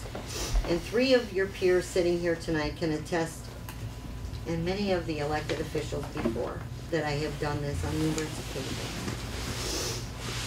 I have often told you and Commissioner Perry to refer any and all complaints or calls by residents to me. It's not your job to handle those. It is my job to do that as an administrator of the city. So I know also that there may be an issue pending in the city, and an example of that is tonight about the train whistle. I have not received a number of calls. I received 1 email. So please don't assume I don't have an understanding of the needs of this community. The budget reflects those needs. The master plan reflects those needs. The junior commissions reflect the needs, as do the various other groups which I participate in. So take a good look around this city and look at the projects and programs that have been done during my administration and during the terms of other elected officials before you. That represents what this community wants. This is a proud community, as it should be. And I don't know anyone who's not happy to call this their home. So who are these key community members that you refer to? Is it the chairs of the junior commissions? Because I work with them regularly. Is it the other elected officials? Because I work with them regularly. Is it Mr. Cunningham, the foundation president, or Jim Valerian, the former foundation president? Because I work with them regularly. Is it the members of the junior commissions? Because I work with them regularly. I just don't know who they are. Because I'd like to know who it is I can turn to when I need to be shielded. It's just a peculiar statement, and I'm not trying. I'm not sure if you're trying to insult me in it, but if you, I missed it if you did. The last category is intergovernmental relations, and there were 3 items on there. All of them received a meet expectations. Intergovernmental relations, you offer a meet expectations again. But think again about this. I have a strong relationship with neighboring communities and with all with whom the city does business. I participated on the executive board of most of these organizations over the years. The GIA, the WA3, the SACRA, the MSA, the GWK, and I was the chairman of many of these. Pleasant Ridge has been a front runner in the concept of shared and contracted services, and that's, the question is about the ability to procure and share resources. We've been a front runner. We have the library, the police, the dispatch, public works, cooperative agreements for the pool, assessing, just to name a few. So if you question whether or not I meet the exceed standards in the shared resources question, then you are just not informed. The city excels in this area, as do I. And so, to the City Commission, this evaluation came about at my request because I respectfully asked the City Commission to consider a pay increase for me this year, having not received one for a number of years. When funds were not available, I made the sacrifices, and I don't think I ever brought it up to you, and I never minded doing it. And when funds were available, I sometimes still made that sacrifice so that we could just have a better bottom line. Since the election of 2011, it has been a demanding time on the administration in the city and the everyday operation. It seems at every turn my decisions have been questioned, my expertise insulted, and my experience disregarded. It took some time, but I believe I have earned the respect of Commissioner Perry. I don't believe that's true of Commissioner Krzyjak, as this evaluation clearly shows.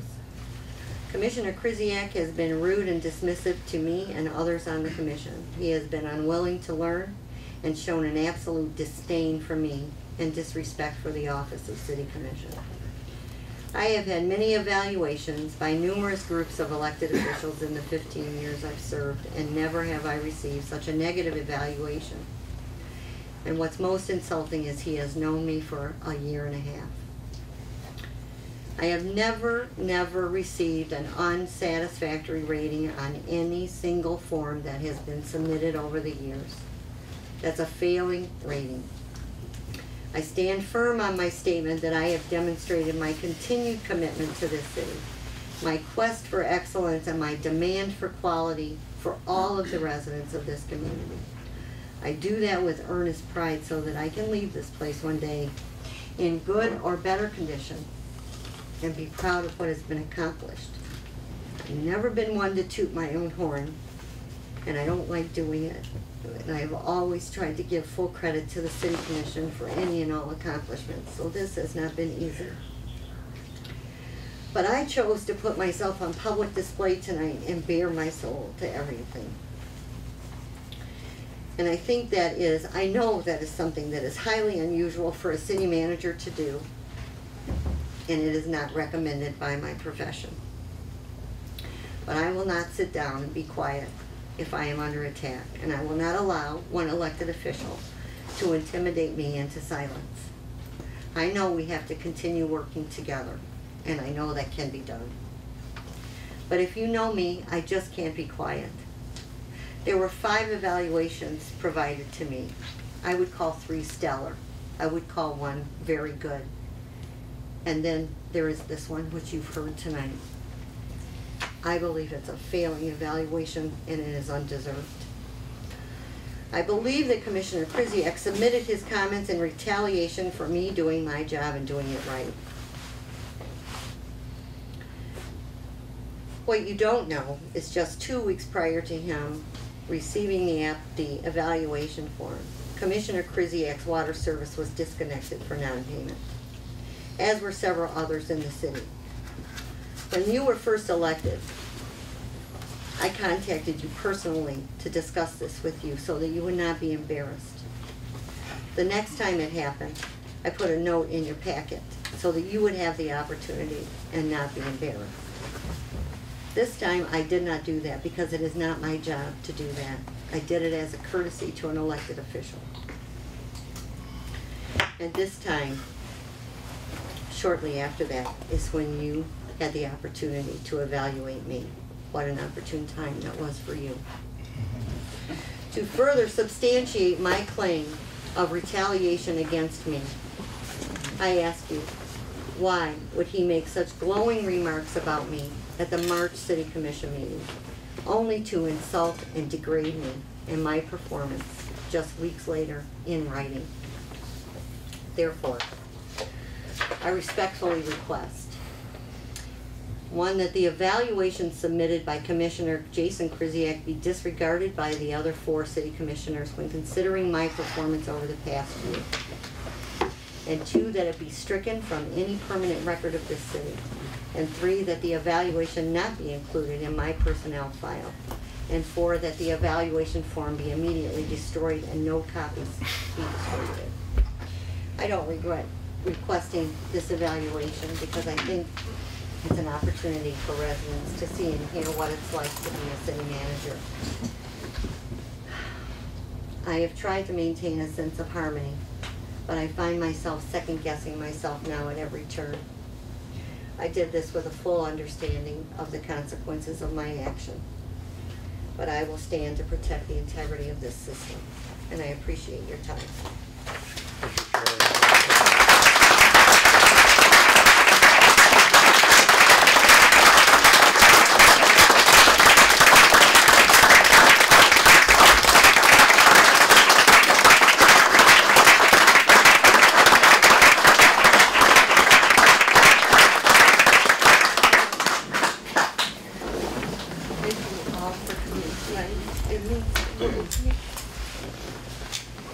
Is there a motion to proceed as Sherry as requested? So moved. Is there support? Support. Discussion. Thank you, Mayor. I was asked to submit my evaluation of our city manager. I took that seriously and I did it honestly to how I felt about my relationship, her relationship with this commission. It was not retaliation for shutting off my water for non-payment. It wasn't. It was not for you know, speaking to her and speaking loudly at a budget hearing. It was not retaliation for anything. I went into this process thinking that it was a valuable opportunity for me to express my concerns. I took the time to do it. You could put my concerns down on paper with the understanding that it would lead to a discussion. You chose to have it in public. I'm totally fine. I would like for the residents to have access to all the reports that were given. I think that's proper. The residents should be able to see the evaluations that we've all given. I have no problem with that. I went into this thing, to this evaluation. We didn't do it last year, and so it was new for me this year, and I took it as an opportunity to express my concerns. It was not a vendetta against you. It was not retaliation for shutting off my water. It was an honest appraisal of how I feel. Now, and this was part of my confusion at the budget workshop, because we had taken an opportunity that was supposed to be dedicated for budget, but yet now we had to discuss my suggestions for comments and corrections for the survey. That I was invited to contribute my contributions. I spent a lot of time over the weekend to contribute my contributions, what I felt would improve the survey, and then Wednesday I was told, no, you're being too manipulative, you need to know your place, basically. And so I felt that was telling me that I had wasted my time. I see now that this was another waste of my time to take the time to seriously explain my concerns. With the hope, like I stated early in the evaluation, that it would lead to one-on-one conversations that we could discuss.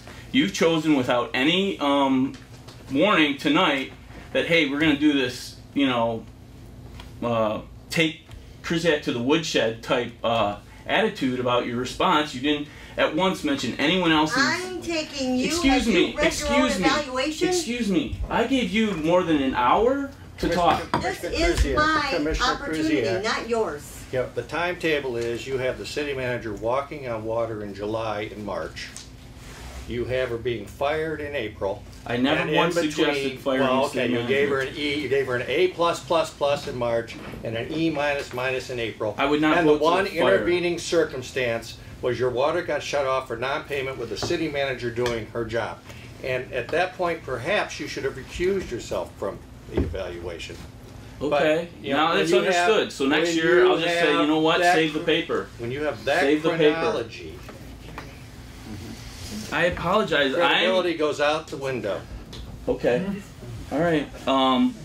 One of the quotes that I had in my mind when I was compiling this and spending my time to thoroughly go through this, where others had simply gone through, great, exceeds. They had not simply gone through. Okay. How So dare you say in my that? mind, Because they wrote exceeds, they didn't think about it? Is that what you're saying? I'm telling you, I'm trying to communicate that I spent a great deal of time on you this have evaluation. nowhere to go but downhill right now. I suggest that everybody take I a think breath. this, can I just say, excuse me, Mr. Blaren, can I just finish, please? And I would love to hear your comments, sir. I think you will. No, I will. I would love to hear the comments. But I would like to finish. No, everyone can line up. We can talk about this. I want to talk about it. I don't want to hide from it. Let's talk about it. Shut up and stop with your... Jesus, that's what you get yourself in this trouble, because you don't know when to shut up. Exactly. Okay. Jim? That's proper conduct. All the time I've approached this bench, I never told the sitting city commissioner to shut up. Maybe because you were the first one to deserve it. Okay, Jim? We're piling on now. Jim? I would just like to say, Mr. Blaren, I would love to hear your comments, but when I completed the survey, there's a quote, and I'll share it with you tonight, and it's from Jim, hold on. a French philosopher way back when, and he said, to learn who rules over you, simply find but who you are not allowed to criticize. And I had that in my mind, and I wanted to be honest and hope that we would lead to some discussion about my concerns. Sherry is a very powerful person in the city, deservedly so. It's the city manager's position. She's not subject to election like the five of us are. We are here to represent citizens. Obviously, the citizens right here tonight are in glowing support of the job you're doing. And I appreciate them all for coming out tonight, because I think it's important to come out and show their support for them. Now, I had my concerns. I included them in my evaluation, and I'm stand by everything I included in that, and I would hope that we can lead to a constructive conversation. Thank you, Mayor. Mayor, take a vote. Yes. Mayor, I have one quick thing to say, that I am disappointed in a personal such a personal reaction to a professional review. We all have employees or clients or situations that really just, for whatever reason, we don't agree. And I think, you know, Sherry, as you know from many reviews and many people you do get along with, sometimes there are just different characteristics to city commissioners, and sometimes there are others. Right. Absolutely, I agree with you, but I'm telling you, Commissioner Perry, if you read the same evaluation that I read, even compared to yours, that is an absolute disgrace to me. To even read it, that he would even suggest some of those things. And Commissioner Perry, to say what he said in March, and to say what he said in April, you know, there's an old lawyer saying to the witness, were you lying then or were you lying now? They can't both be right. Sherry's the same person. The intervening act was water got shut off. No city manager should have to worry about if he or she does her job and enforces the ordinance, is she going to get slammed in an evaluation? Well, my question, didn't we vote to have all of those water bills moved to tax bills? Yes. Yes. And Okay. his property was on it. And I voted for it. Yes. So. But that wasn't the same water Yeah, bill. but then when you get really, really late, Ann, when you're really, really late, I'm sorry I even brought it up. it gets shut off. I gotta pay my water bill. Yeah. I paid my water bill, for the record, is up to date. Never been shut off. So I don't think this has ever been an issue, but May we take a vote? Pay your water bill? No, I never. May we take a vote? Please. Please. May we take a vote? Commissioner Rubino, Yes. Commissioner Bushy, Yes. Your question, if I paid my Krzyjak? water bill? can I ask what we're voting on right now? You're voting on whether to proceed with the city manager's recommendation Which is to regarding ignore your performance. recommendation, retrieve all copies, shred all copies, and not have anybody retain copies, and not put it in their personnel file. No. Commissioner Perry? I abstain. Come There is no reason for this vote. That is absolutely really Take clear. a stand. Yes, motion carries. You wanna make a difference? Is there a There shouldn't motion? even be a vote. Is There there a should not motion even to be a vote vote. on that? Is there a second on a motion to adjourn? You wanted us to All in vote. favor of adjourning? No, let's back it up. We'll do, I'm happy to, what are we voting on, Amy? What are we voting It's on? already passed. No, what are we voting on? Shouldn't we know? Shouldn't we know what we're voting on? We know what you were voting on. Would you like it to be read in? You want it to be read? Please do. I am requesting the following. One, that the evaluation submitted by Commissioner Jason Krzyjak be disregarded by the other 4 city commissioners when considering my performance over the past year. And 2, that it be stricken from any permanent record of the city. And 3, that the evaluation not be included in my personnel file. And 4, that the evaluation form be immediately destroyed and no copies be distributed. Okay, thank you for rereading that so I know, Yes. after all of this interesting discussion. Okay. There's a motion to adjourn. Yeah, what's your Section- vote? Well, they're She going- abstained. We already voted. Yeah, what's your vote? We don't change the Please, vote please, once the motion, please. once the roll's counted, that's Some it. respect here. Anyway. I understand. All in favor of adjourning? Amy, call roll. Commissioner Bushy? Yes. Commissioner Krzyjak? Yes. Commissioner Perry? Yes. Commissioner Rubino? Yes. Mayor Costelli? Yes, meeting's adjourned. Yeah.